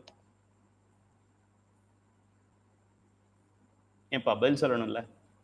புதுசு புதுசா புள்ள பிறக்குது, உயிர்கள் வருது, அது எங்க இருந்து வருது? எத்தனை இருக்கு? குரங்குல இருந்து குரங்காயி மனித குரங்காயி சிம்பன்சி மனிதன் வந்துடும். சரி, இப்போ மனிதன் 140 கோடி தமிழ் இந்தியாவில் இருக்கிறாங்க. 140 கோடி குரங்கு இருந்ததா? இல்ல ஒரு இது அந்த டிஎன்ஏ மாறிடுச்சுன்னா அது அப்படியே போய்கிட்டு இருக்கும். சரி, டிஎன்ஏக்கு உயிர் எங்க இருந்து வருது? டிஎன்ஏ எப்படி இயங்குது? உலகத்துல ஏதாவது ஒண்ணு இயங்கணும்னா ஏதாவது இருக்கணும் தம்பி. நான் கையை கால ஆட்டுறேன் அப்படின்னாக்க எனக்கு ஏதோ உள்ள உயிர் இருக்கணும். நான் திருவாசகத்துக்கு பொருள் சொல்றேன்னா எனக்கு திருவாசகம் தெரிஞ்சிருக்கணும். உலகத்துல ஏதாவது ஒண்ணு இயங்கும், அதுவா இயங்கும்னா எப்படி அதுவா இயங்கும்? இதெல்லாம் தான் நம்ம சைவ சித்தாந்தத்துல தெரிஞ்சுக்கிறோம். இறைவனை வெல்க வெல்க வெல்க அப்படிங்கிறது எல்லாமே நம்மை வாழ்த்தி கொள்வதற்கு சமம். வேகம் கெடுத்தாண்ட வேந்தன் அடி வெல்க. வேகம் கெடுத்து ஆண்ட அண்டர்லைன் பண்ணிக்கணும். நம்ம வாழ்க்கை ரொம்ப வேகமான வாழ்க்கையா இருக்கு. ஓடு ஓடு ஓடு ஓடு ஓடு ஓடு ஓடு ஓடு ஓடு ஓடு ஓடு ஓடு ஓடு ஓடு ஓடு ஓடு ஓடா தேஞ்சு ஒரு நாள் ஓடா உடஞ்சி போயிடும். இதுக்கா பிறந்தோம்? ஒரு நாள் உட்காந்து யோசிச்சு பார்த்தீங்கன்னா தெரியும். என்ன பண்ணோம்?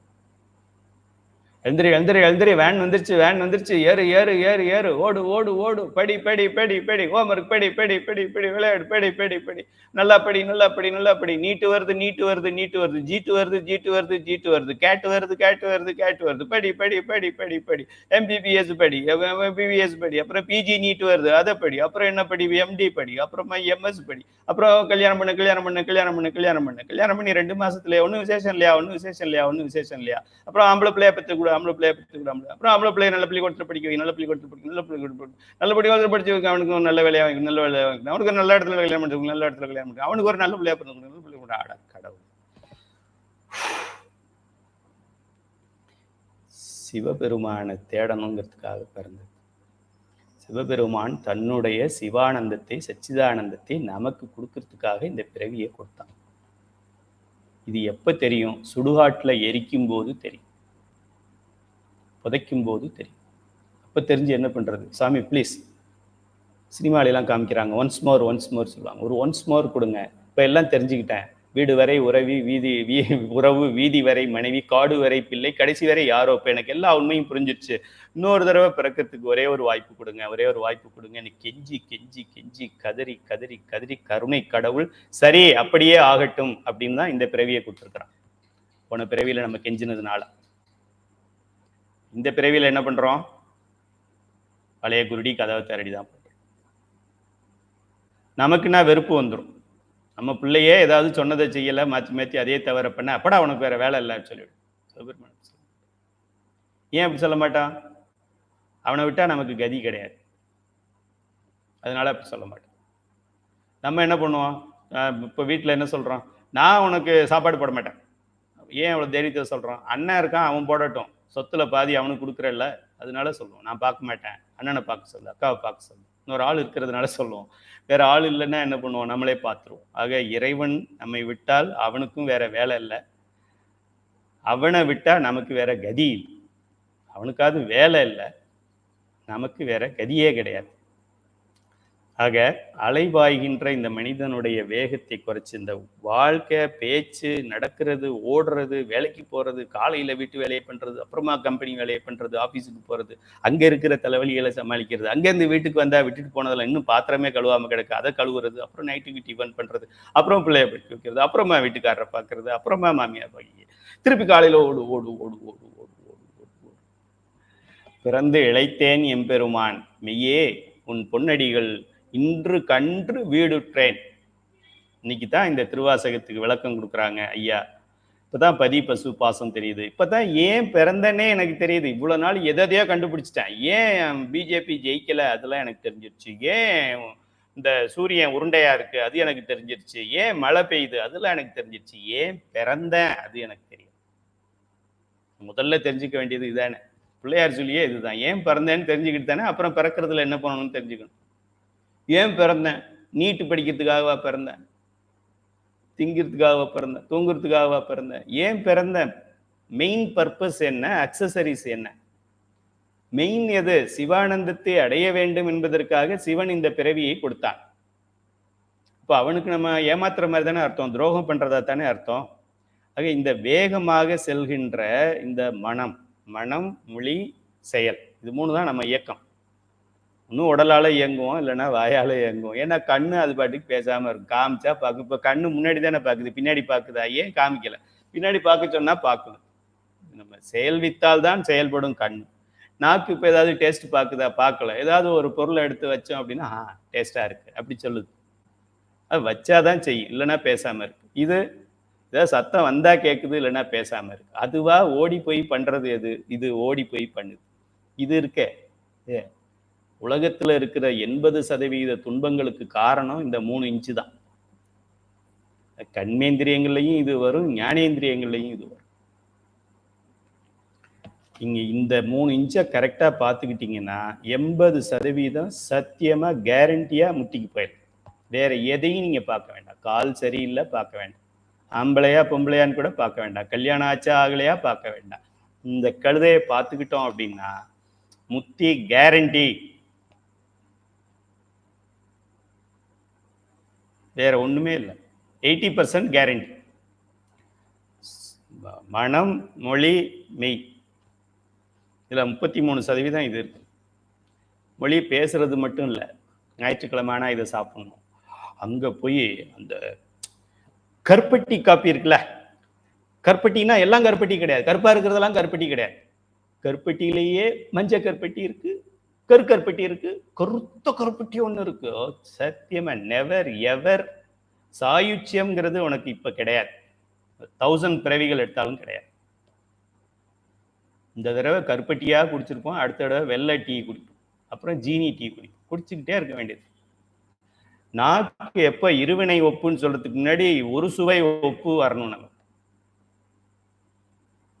எங்க வீட்டுல கடைசியா கேட்பாங்க, எப்படி இருந்தது சாம்பார்? சாப்பிடும்போது கேட்டிருக்கலாம், நல்லா இருக்கு. இப்ப இவ்வளவு நேரம் என்ன தின்னீங்க? இந்த மாதிரி ஒரு வீட்டுக்காரர் கிடைச்சா நமக்கு நல்லதுதான். என்ன சமையல் அப்படி சொல்லாம உப்பு இருந்துதான்னு கேட்டா மட்டும் பதில். இல்லைன்னா உப்பு போடாததே இவரும் சொல்லியிருக்கமா. அவங்க சாப்பிடும் போதுதான் தெரியும் சாம்பாருக்கு உப்பு போடலாடி. எங்க சொல்றது இல்லையா? ஏன் இவ்வளவு கோவிச்சுக்கிற? எனக்கு உப்பு இல்லாம சாப்பிட்டேன் பாருங்க. உப்பு இல்லாம நீ ஒரு வாய் தானே வச்ச, நான் ஒரு பிளேட் சாப்பிட்டேம்மா உப்பு இல்லாம. ஆக இந்த நாக்கை கண்ட்ரோல் பண்ணிட்டோம்னா 80 இல்லை 99% முத்திக்கு போயிடலாம். மற்றதெல்லாம் சிம்பிள், சொல்றதை கேட்கும். ஆக இந்த மனதை வேகம் அதை கெடுக்கிறது இறைவன். அதை கெடுக்கணும்னா நிறுத்தணும்ல. ஸ்பீட் பிரேக் போட்டால் தானே. பள்ளிக்கூடம் வருகிறதுன்னா ரோட்ல ஸ்பீட் பிரேக் போடுறாங்க. ஏன்? பள்ளிக்கூடம் அருகாமையில் இருக்கிறதுன்னு அர்த்தம். பிள்ளைங்க இருக்கும், அபாயகரமான வளைவு, அங்கெல்லாம் ஸ்பீட் பிரேக்கர் போடுறாங்க. அது போல நம்மளுடைய மனம் அங்கே அலைஞ்சிக்கிட்டு இருக்கிற மனத்துக்கு சொன்னா சொல்லலாம். அது போல பிறவிக்கு ஸ்பீட் பிரேக்கர் போடுறான். இதான் நம்மளுடைய விளக்கம். இது வேகம் கெடுத்தாண்ட வேந்தனடி வெல்கன்னா வேகமா ஓடிக்கிட்டு இருக்கிறோம், அதை கொஞ்சம் உட்கார வச்சு ரிட்டையர்மெண்ட் கொடுப்பாரு, விஆர்எஸ் வாங்க சொல்லுவாரு. அப்படி கிடையாது. அது உடலுக்கு வேகம். மனம் வேகமா அங்க அலைஞ்சிக்கிட்டே இருக்குது. அதை மெடிடேஷன் பண்ணி அப்படி பண்ணி அப்படியே நேரா உட்காந்துருந்தோம் அப்படின்னா மனதை அடக்கிடுவோம். அது மட்டும் கிடையாது. பிறவி ஓடிக்கிட்டே இருக்கு. புல்லாகி பூடாகி புழுவாகி மரமாகி பல்விருமை பறவை பாம்பாய் கல்லாய் மனிதரை பேயாய் கணங்களை வல்லசுர முனிவர் ஓடிக்கிட்டே இருக்கு. எல்லா பிறப்பும் பிறந்து இழைத்தேன் என் பெருமான் சொல்றாரு. அதை கெடுக்கிறார். யாரால கெடுக்க முடியும்? கொடுத்தவன் தான் கெடுக்க முடியும். கொடுத்தவனே எடுத்துக்கொண்டாண்டி அப்படின்னு ஒரு பாட்டு இருக்கு. அது கொடுத்தவன் தான் எடுக்க முடியும். பிறவியை கொடுத்தவன் தான் பிறவியை நிறுத்த முடியும். பிறவியை நிறுத்த போறவன் தான் பிறவியை கொடுத்துருக்கிறான். ஆக வேகம் கெடுத்தாண்ட வேந்தனடி வெல்க. ஒரு சரியகிரிய யோகம் ஞானம் மாதிரி. ஒரு மாணவனுக்கு வேகம்னா ரொம்ப வேகமாக ஓடிக்கிட்டு இருக்கிறவங்களே மெதுவாக போக சொல்லுவார் அப்படின்னு அர்த்தம். இன்னொரு ஞான யோக நிலையில் இருக்கிற மாணவன் மனதை சொல்றாரு, வேகமாக அழிஞ்சிக்கிட்டு இருக்கிற மனத்தை ஒருநிலைப்படுத்துவதற்காக நேரா விளக்க ஒரே மாதிரி கண் சிமிட்டாம அப்படியே பார்த்துக்கிட்டே இருந்தோம் அப்படின்னா அதான் வேகம் கெடுத்து ஆண்ட வேந்தனடி. வேக பிறவியை கெடுத்து ஆண்ட வேந்தனடி வெல்க. பிறப்பருக்கும் பிங்ககண்டன் வந்துருச்சு பாரு, பக்கத்திலே இருக்கு பாரு. பிறப்பை அறுக்கக்கூடிய பிங்ககண்டன் பெய்கடல்கள் வெல்க. பிறப்பினை நீக்குவதற்கு யாரால முடியும் அப்படின்னா நம் தலைவனால் மட்டுமே முடியும், வேற எந்த நாயாலும் முடியாது.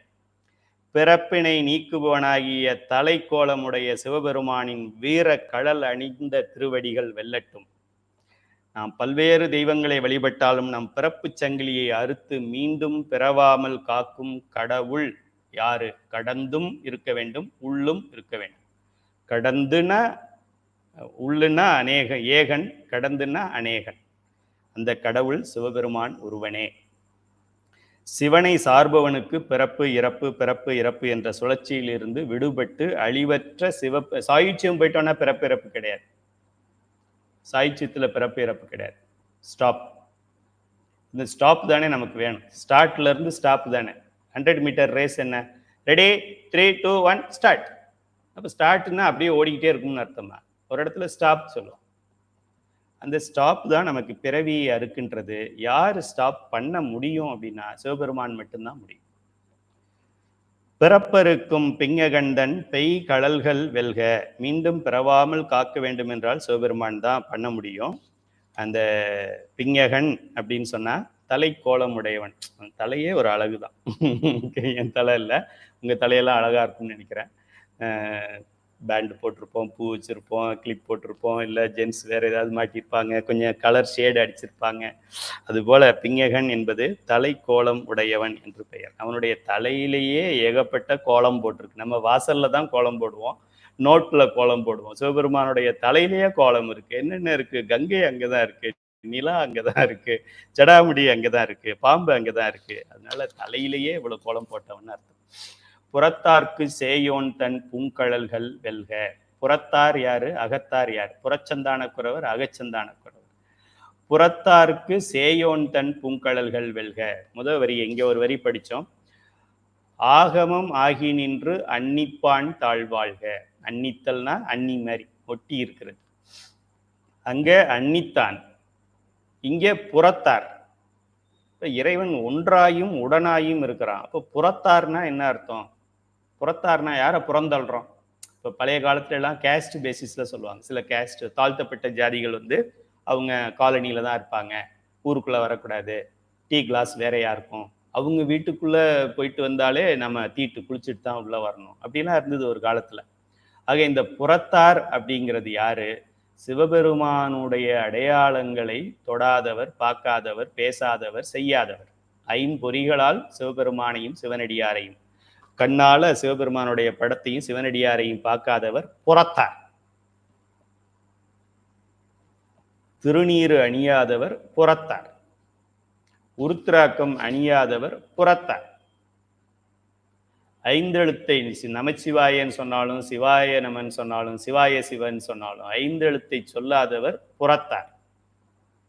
சிவனடியார்களை வணங்காதவர்கள் புறத்தார். பஞ்சபுராணம் படிக்காதவர்கள் புறத்தார். புறத்தார்க்கு காலை வாரிடுவான் கிடையாது நம்ம கடவுள். ஏன்னா நம்ம கடவுளுடைய ஃபர்ஸ்ட் டெஃபினேஷனே கருணை. பிறவி எங்க இருந்து வந்தது? அவன் கருணையால பிறவி வந்தது. புறத்தாரா இருக்கிறதுனால கொஞ்சம் தள்ளி நிற்பான். அப்படியா தம்பி? சரி சரி, நீ தானே பண்ண, நீ தானே பஞ்சபுராணம் பாட வச்ச, சரி பாட வை பார்க்கலாம். நீ தானே விழா நடத்து பார்க்கலாம். அப்படித்தானே இருக்கும் வீட்டில். நம்ம அப்படித்தானே சொல்றோம். இதை நீ பண்ணேன்னு தானே சொல்லிக்கிட்டு இருக்க, பண்ணு பார்க்கலாம். நம்ம குழுவிலேயே நம்மளுடைய என்ன சொல்றோம், அது அந்த திருக்கூட்டத்திலேயே யாராவது ஒரு அம்மா மேடையில ஏறி அடிக்கடி இப்படி பண்ணிக்கிட்டு இருந்ததுன்னா நம்ம என்ன பண்ணுவோம்? தன்னை முன்னிலைப்படுத்திக்கிது, பண்ணட்டும், நமக்கு சொல்ற வேலையை கேட்டுட்டு நம்ம போய்கிட்டே இருப்போம். அப்படி பண்றோமே, நம்மள மாதிரியே சிவபெருமானா அப்படின்னு கேட்கக்கூடாது. நம்மள மாதிரி தான் சிவபெருமான். இதுலையும் அவன்கிட்ட இருந்தாரு நம்ம கத்துக்கிட்டு இருப்போம். ஆக உயிர்கள் அவனை நோக்கி 3 பொருள்கள் தான் இருக்கு. சிவம் இருக்கு, உயிர் இருக்கு, மலம் இருக்கு. உயிருக்கு 2 சாய்ஸ் இருக்கு. சிவத்தை சாரியா, மலத்தை சாரியா. இப்படியும் சேரலாம், இப்படியும் சேரலாம், இப்படியும் சேரலாம், இப்படியும் செய்யலாம், இப்படியும் பண்ணலாம், இப்படி பண்ணலாம், இப்படி பண்ணலாம், இப்படி பண்ணலாம், இப்படி பண்ணலாம். இப்படி சிவத்துக்கிட்ட வந்தாக்க என்ன பண்ணணும்? அவன் காத்துதானே ஆகணும். சிவத்தோட வந்தவங்களை காக்காம அவன் போயிட்டான்னா அப்புறம் வந்ததுக்கு பர்பஸே இல்லையே. சரி நான் அப்புறம் வர்றேன் அப்படின்ட்டு இப்படி போனாக்க என்ன அர்த்தம்? சரி போயிட்டு அப்புறமா வாங்கன்னு சொல்லி விடணும். அப்படி போனது இங்கே இருக்கிறது மலம் இருக்கு. மலத்தோட போய் சேர்றதை என்ன பண்ண முடியும்? மலம்னு தெரிஞ்சுக்கிட்டு அப்புறமா வாங்க. நம்ம வீட்டில் தங்குறீங்களா, ஹோட்டலில் தங்குறீங்களா? நம்ம வீட்டில் தங்குறதுனா வாங்க தங்குங்க. ஹோட்டலில் தங்குறதுனா தங்கிக்கிட்டு காலையில் வாங்க. அவ்வளோதானே நம்ம பண்ண முடியும். நம்ம வீட்டில் தங்குங்கன்னு நம்ம ஆஃபர் பண்ணுறோம். இல்லை நான் ஹோட்டலில் தங்கிக்கிறேன், சரி தங்கிக்கங்க, காலையில் வந்துடுங்க, டிஃபன் வீட்டில் சாப்பிட்றலாம். அவ்வளோதான். அதுதான் இது.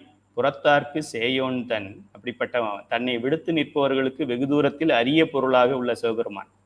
அரிய பொருளாக உள்ள சிவபெருமான் அரிய பொருளாக அவன் விட்டுட்டு போயிட்டான்னா, இவர் புறத்தோர்னு நம்ம தான் சொல்றோம். அவன் விட்டுட்டு போயிட்டான்னு செய்யுங்க, உயிரை விட்டுட்டு அவன் போயிட்டான்னா அப்புறம் உயிர் உடலை விட்டு போயிடும். அப்புறம் எப்படி புறத்தாரா நம்ம தொடர்ந்து இருக்க முடியும்? இமைப்பொழுதும் அவன் நீங்க முடியாது. புறத்தாரா இருந்தாலும் அகத்தாரா இருந்தாலும் முதல் வரியிலே அதான் முன்னாடியே சொல்லிட்டார். இமைப்பொழுதும் என் நெஞ்சில் நீங்க மாட்டான், என்ன இன்னும் கொஞ்சம் அனுபவப்பட்டு வா, இன்னொரு 10-15 பிறவி எடுத்துக்கிட்டு வா அப்படின்னு சொல்லிட்டு வெயிட் பண்ணிட்டு இருப்பான் அவளுக்கு. குழந்தையும் தெய்வமும் கொண்டாடிய இடத்தில் என்பது பழமொழி. நாம் இணக்கம் கொள்வதற்கு ஏற்றாற் போல் அவைகள் சொந்தமாகி விடுகின்றன. குழந்தைகள்கிட்ட நம்ம எப்படி பண்றோமா, வாங்க வாங்க வாங்க வாங்க வாங்க அப்படின்னா அப்படியே ஓடி வந்து டமால் குழந்தை கண்ணை மூடிக்கு ஓடி வரும். வர்ற வழியில என்ன கிடக்குங்கள் பசல். எவ்வளவு குழந்தைங்க நம்ம அப்படி கூப்பிட்ட உடனே விழுந்துரும் பாதி குழந்தைங்க. ஏன்னா நம்மளை பார்த்துக்கிட்டு அன்புல ஓடி வர்றதுல அது கீழே இருக்கிறத கவனிக்கிறது. சில குழந்தைங்க நம்ம போனோம்னாலே அது விளையாட போயிடும். இந்த அங்கிள் வந்துட்டாரு, இனிமே என்னைய பார்க்க மாட்டீங்க, எனக்கு மொபைலை கொடுங்க நான் போறேன் அப்படி சொல்லிடும். ஆக குழந்தையும் தெய்வமும் கொண்டாடிய இடத்தில் என்பது பழமொழி. அதுபோல நாம் இணக்கம் கொள்வதற்கு ஏற்றாற் போல் அந்த குழந்தை நம்ம கிட்ட பிஹேவ் பண்ணோம். அதுபோல நம் உயிர்கள் சிவத்தையும் நாடலாம், மலத்தையும் நாடலாம். சாப்பாடும் சாப்பிடலாம், மலமும் சாப்பிடலாம், விருந்து சாப்பிடலாம், மலம் சாப்பிடலாம், ஸ்வீட் சாப்பிடலாம், அழுக்க சாப்பிடலாம். எதை சாப்பிடுது அப்படின்னா மலத்தை சாப்பிட்றாங்க. அறுசுவை உணவை படைச்சு வச்சு 5 எழுத்தை கொடுத்து சச்சிதானந்தத்தை தருகிறேன் வா வா வா வா வான்னு இப்ப இல்ல, 5 வருஷத்துக்கு முன்னாடி, கொரோனாவுக்கு முன்னாடி, ஆஃப்டர் கொரோனா கிடையாது, பிஃபோர் கிறிஸ்துவுக்கு முன்னு கிறிஸ்துக்கு பின்னெல்லாம் கிடையாது, கிறிஸ்து தாத்தாவுக்கும் அவன் வா வான்னு சொல்லிட்டு இருக்கிறான். அனாதி என்று சொல்லக்கூடிய காலத்தால் அறிய முடியாத ஒரு நிலை. காலம்னு எப்போ வந்தது, கால்குலேட்டர்னு எப்போ வந்தது, அது ஒரு காலத்துல வந்தது சொல்லிடலாம். கம்ப்யூட்டர் எப்போ வந்தது சொல்லிடலாம். லேப்டாப் எப்போ வந்தது சொல்லிடலாம். ஆண்ட்ராய்டு போன் எப்போ வந்தது சொல்லிடலாம். சிவம் எப்போ வந்தது சொல்ல முடியாது. உயிர்கள் எப்போ வந்தது சொல்ல முடியாது. மலங்கள் எப்போ வந்தது சொல்ல முடியாது. சொல்ல முடியாத ஒரு இடத்தை அனாதி என்று சொல்லுகின்றோம். ஆக இறைவன் என்ன பண்ணுவாரா, ஒட்டி வர்றவங்களுக்கு ஒட்டி இருப்பார், தூரமா இருக்கிறவங்களுக்கு தூரமா இருப்பார். அவர் பாட்டுக்கு அவர் இருப்பார். ஒட்டுறதா தூரமானு நம்ம தான் முடிவு பண்ணோம். இந்த கிளாஸ் இன்னைக்கு அட்டன் பண்ணதுனால என்னங்க பிரயோஜனம் அப்படின்னா, இன்னிலேருந்து நமச்சிவாயை தொடர்ந்து சொல்லிக்கிட்டே இருப்பேன். அவனா இன்னைக்காவது பார்த்து சிவாய நமன் கொடுக்கும்போது வாங்கிக்கிறேன். நானா எடுத்துக்கிறது நமச்சிவாயை எடுத்துக்கலாம். அதனால நான் நமச்சிவாய நமச்சிவாய நமச்சிவாய நம்ம பாட்டுக்கு நமச்சிவாய நமச்சிவாய நமச்சிவாய காயின்னு இருக்கிறோம். நமச்சிவாய நமச்சிவாய நமச்சிவாய நமச்சிவாய நல்லா கும்மி துவைக்கிறோம். நமச்சிவாய நமச்சிவாய நமச்சிவாய வீட்டை கூட்டுறோம். வீட்டை கூட்டும் போது நமச்சிவாய சொல்லக்கூடாதுன்னு சொல்லுவாங்க. அப்போ இமைப்பொழுதும் என் நெஞ்சில் நீங்காதான். வீடு கூட்டினா என்ன சிவபெருமான் இருக்க மாட்டாங்க, அமங்கலம் அது. யாராவது போய் இதுல என்னது யமகண்டம் நேரங்காலம் எல்லாம் பார்க்க, அஷ்டமியில யாராவது போயிட்டு கோயிலுக்கு போவாங்களா? அஷ்டமியில என்ன சிவபெருமான் லீவ் போட்டு போயிடுறாரு, இன்னைக்கு அஷ்டமி நவமி 2 நாளைக்கு நான் வரமாட்டேன், நீ பார்த்துக்கோ, நான் அப்புறமா தசமி வரும்போது வர்றேன்ட்டு வருவார். ராகு காலம் 7:30 to 9 இருக்க மாட்டேன், ஞாயிற்றுக்கிழமை 4:30 to 6 இருக்க மாட்டேன், அப்படி சிவபெருமான் போயிடுவார். இமை பொழுதும் என் நெஞ்சில் நீங்காதான், உன் நெஞ்சில விட என் நெஞ்சிலே நீங்காதவனுக்கு நான் எப்படி அவனை விட்டு பிரிஞ்சிருக்க முடியும்? அவனை பிரிச்சுட்டு எதை பண்ண முடியும்? அஷ்டமியில அவன் என் கூட இல்லையா? ராகு காலத்துல இல்லையா? யமகண்டத்துல இல்லையா? நான் தூங்கும் போது இல்லையா? நான் சிரிக்கும் போது இல்லையா? நான் பட்டம் வாங்கும் போது அவன் இல்லையா? பிறக்கும் போது அவன் இல்லையா? இறக்கும் போது அவன் இல்லையா? இந்த காலத்துல எல்லாம் பல பொருள்கள் இல்லாம இருந்தது, ஆனா இவன் என்றும் உண்டு. யாரு நிலையான சொந்தம்? இவன் தான் நிலையான சொந்தம் நமக்கு. புறத்தார்க்கு சேயோன், அதுல இருந்தே நமக்கு என்ன தெரியுது? அகத்தார்க்கு குளோசம் அப்படின்னு தெரியுது. கரங்குவிவார் உள் மகிழும் கோன் கழல்கள் வெல்க. கரங்குவிறது இதே தாமரை லட்சம். கரம் குவிகிறது வந்து இங்க இதயத்துல இந்த விரல்கள் ரெண்டும் இங்க படணும். இது கொஞ்சம் அப்படி 45 டிகிரி இருக்கணும். இங்க இருக்கிற அந்த அருளை வாங்கி இது உள்ள மாதிரி இது கரத்தை குவிக்கணும். கரம் குவிவார் உள் மகிழும் கோன் கழல்கள் வெல்க. அவனுடைய திருவடி இங்க வந்து, அவனுடைய திருவடியை நம்ம தொடுவதாகத்தான் அர்த்தம். இப்படி கும்பிட்டா என்ன அர்த்தம்? அவனுடைய திருவடியை தொடுவதாக அர்த்தம். இங்க தலையில இருந்து இவ்வளவு தூரத்துல அவனுடைய திருவடி எப்போதுமே இருக்கு. நீ தூங்கினாலும் இருக்கு, முழிச்சிருந்தாலும் இருக்கு, பாத்ரூம்ல இருந்தாலும் இருக்கு, பள்ளிக்கூடத்துல இருந்தாலும் இருக்கு. ஆக அவனுடைய திருவடி இது சிரம் குவிவார். அவனுடைய மேல தூக்கி இப்படி கை எவ்வளவு தூரம் எட்டுதோ அங்க பிடிக்கும்போது அவனுடைய திருவடியை பிடிச்சிருக்கோன்னு அர்த்தம். சாயுச்சியத்துக்கு போகணும்னு விரும்புறோன்னு அர்த்தம். கரங்குவிவார் உள் மகிழும் கொன்கழல்கள் வெல்க. உள்ளத்தில், உள்ளம்ங்கிறத ஞாபகம் வச்சுங்க. இங்க கரம் குவிறது அரசியல்வாதி மாதிரி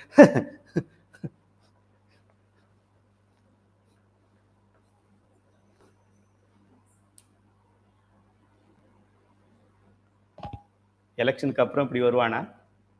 நீங்க தான் ஓடணும். நாய் மாதிரி மனு எழுதிட்டு போகணும், ரெக்கமெண்டேஷன் வைக்கணும். அதுக்கு முன்னாடி டீ கடையில் போய் நின்றுக்கிட்டு அவன் டீ ஆற்றுவான். அப்புறம் அயன் பண்ணுற கடையில் அவன் அயன் பண்ணுவான். அவன் கடைசியாக எப்போ அயன் பண்ணான்? ஓட்டு போகிறதுக்கு முன்னாடி பண்ணான். அடுத்து எப்போ அயன் பண்ணுவான்? அடுத்த தடவை ஓட்டு போகிறதுக்கு முன்னாடி வந்து அயன் பண்ணுவான். சிவபெருமான் என்னைக்கு நம்மளை காத்தான்? என்னைக்கு காக்குறான்? இன்னும் எத்தனை நாள் காப்பான்? என்றும் காப்பான். எவனை நம்பலாம்? நீங்களே முடிவு பண்ணிக்கங்க. நான் தான் சொல்லணுமா? கரம் குவிவார் உள் மகிழும் கோன் கழல்கள் வெல்க. சிரங்குவிவார் ஓங்குவிக்கும். இதுவும் கும்பிடுதான், இதுவும் கும்பிடுதான். இது கரம் குவிகிறது, இது சிரம் குவிகிறது. சிரம் இங்கே இது கொஞ்சம் குனியணும். சிவத்தை தெரியணும். சிவத்துக்கு இது தலை வணங்கணும், அடியார் ஆகணும். சிவனுக்கு மட்டுமே அடியார் ஆகும். கணவனுக்கு மட்டுமே மனைவி என்பது போல சிவனுக்கு மட்டுமே அடியாராக இருக்க வேண்டும். செவ்வாய்க்கிழமை ஒரு சாமி, புதன்கிழமை ஒரு சாமி கும்பிடக்கூடாது. அந்த அக்கா எங்கேயோ ஒரு ஆஞ்சநேயர் கோயிலுக்கு போறேன்னாங்க, நானும் போறேன். ஏப்பா போறேன்? ஆஞ்சநேயர் வந்து பழத்தை கொடுப்பாரு, உடல் வியாதியை கொடுப்பாரு. அப்போ நீ அவரே கும்பிட்டுக்கிட்டு இருக்கலாமே, அப்புறம் ஏன் சிவத்தை கும்பிடுற?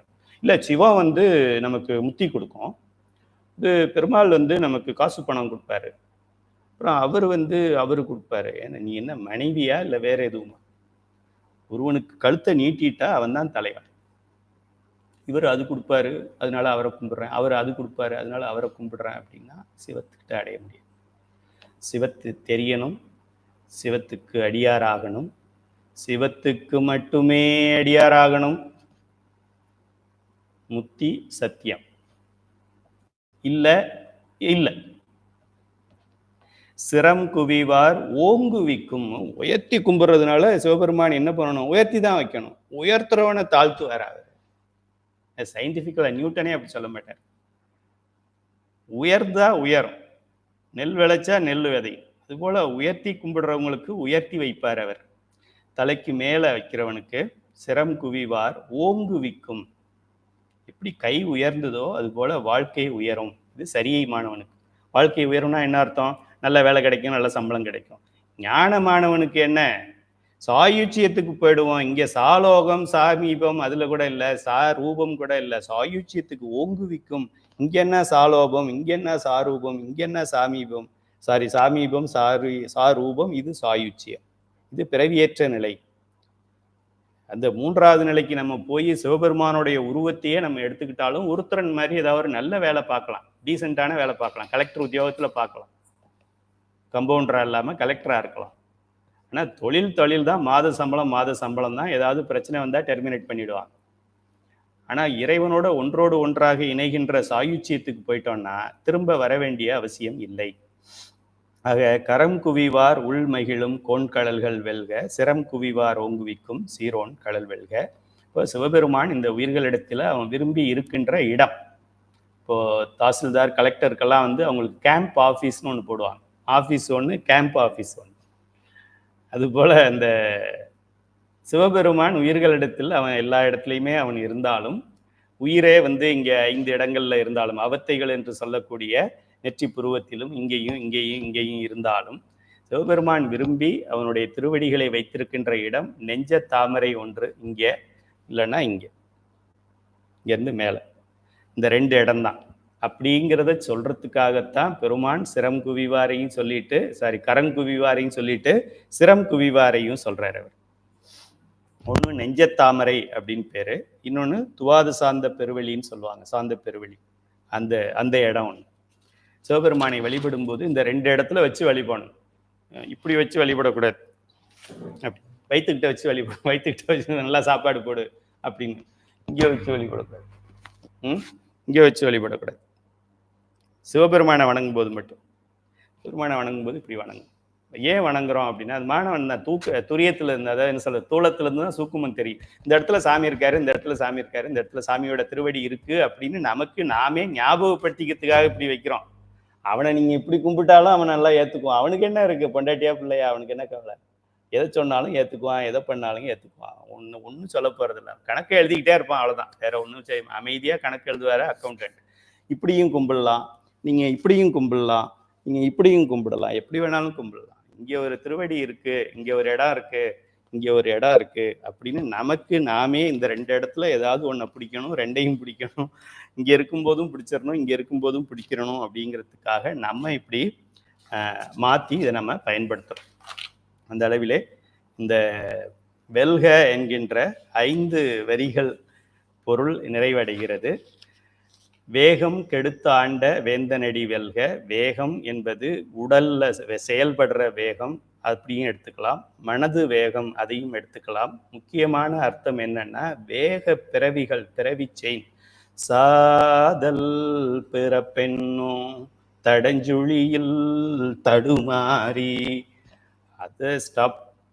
சிவபெருமான் மட்டும்தான் பண்ண முடியும். சாதல் பிறப்பு, சாதல் பிறப்பு, சாதல் பிறப்பு என்னும் தடஞ்சுழியில் தடுமாறி காதலின்மி கனி இளையார் களவியிலே விழுவேனை. அப்படிப்பட்ட இந்த பிறவி மயக்கம். இளையார் அப்படின்னா பெண்களை பத்தி சொல்றாரு. பெண்கள் எதை சொல்றாரு? சைவ சித்தாந்த மாணவர்களுக்கு தெரியும். மூல பிரகிருத்தியை சொல்றாரு.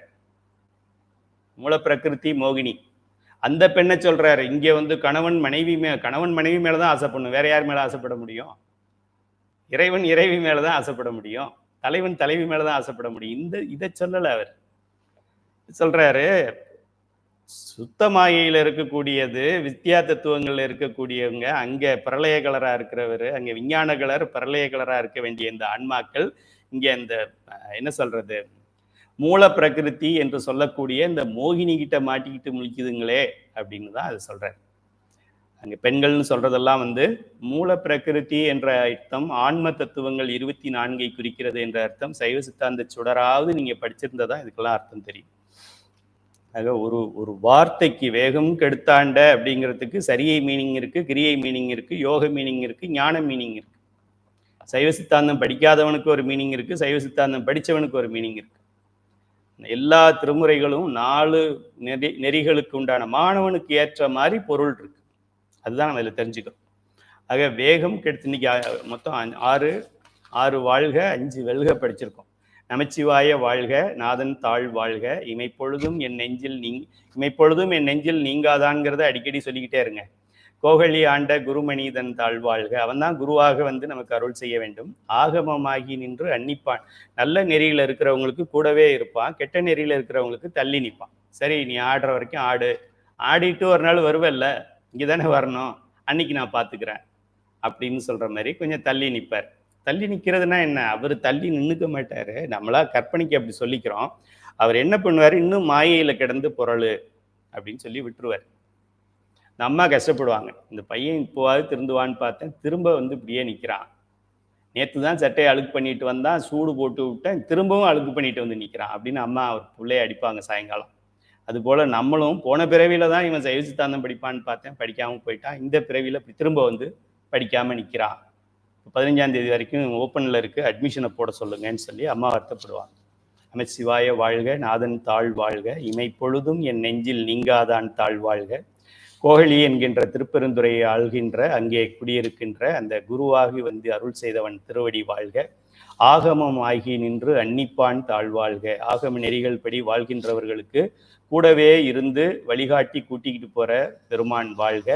ஏகன் அநேகன் இறைவன் அடி வாழ்க.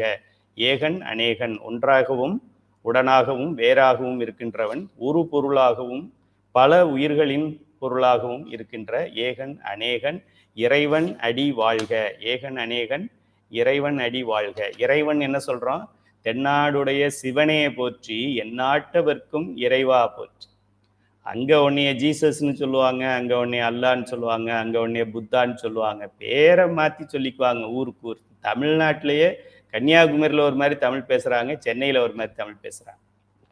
அதுபோல இங்கே சிவன்னு சொல்றோம் தென்னாட்டில், மற்ற ஊர்களில் பெயர்களை மாற்றிக்கொள்வார்களே தவிர உன்னை தவிர வேறு பொருள் இல்லை. இருக்கிறது 3, சி இருக்கு, ஏ இருக்கு, மா இருக்கு. சி தான்.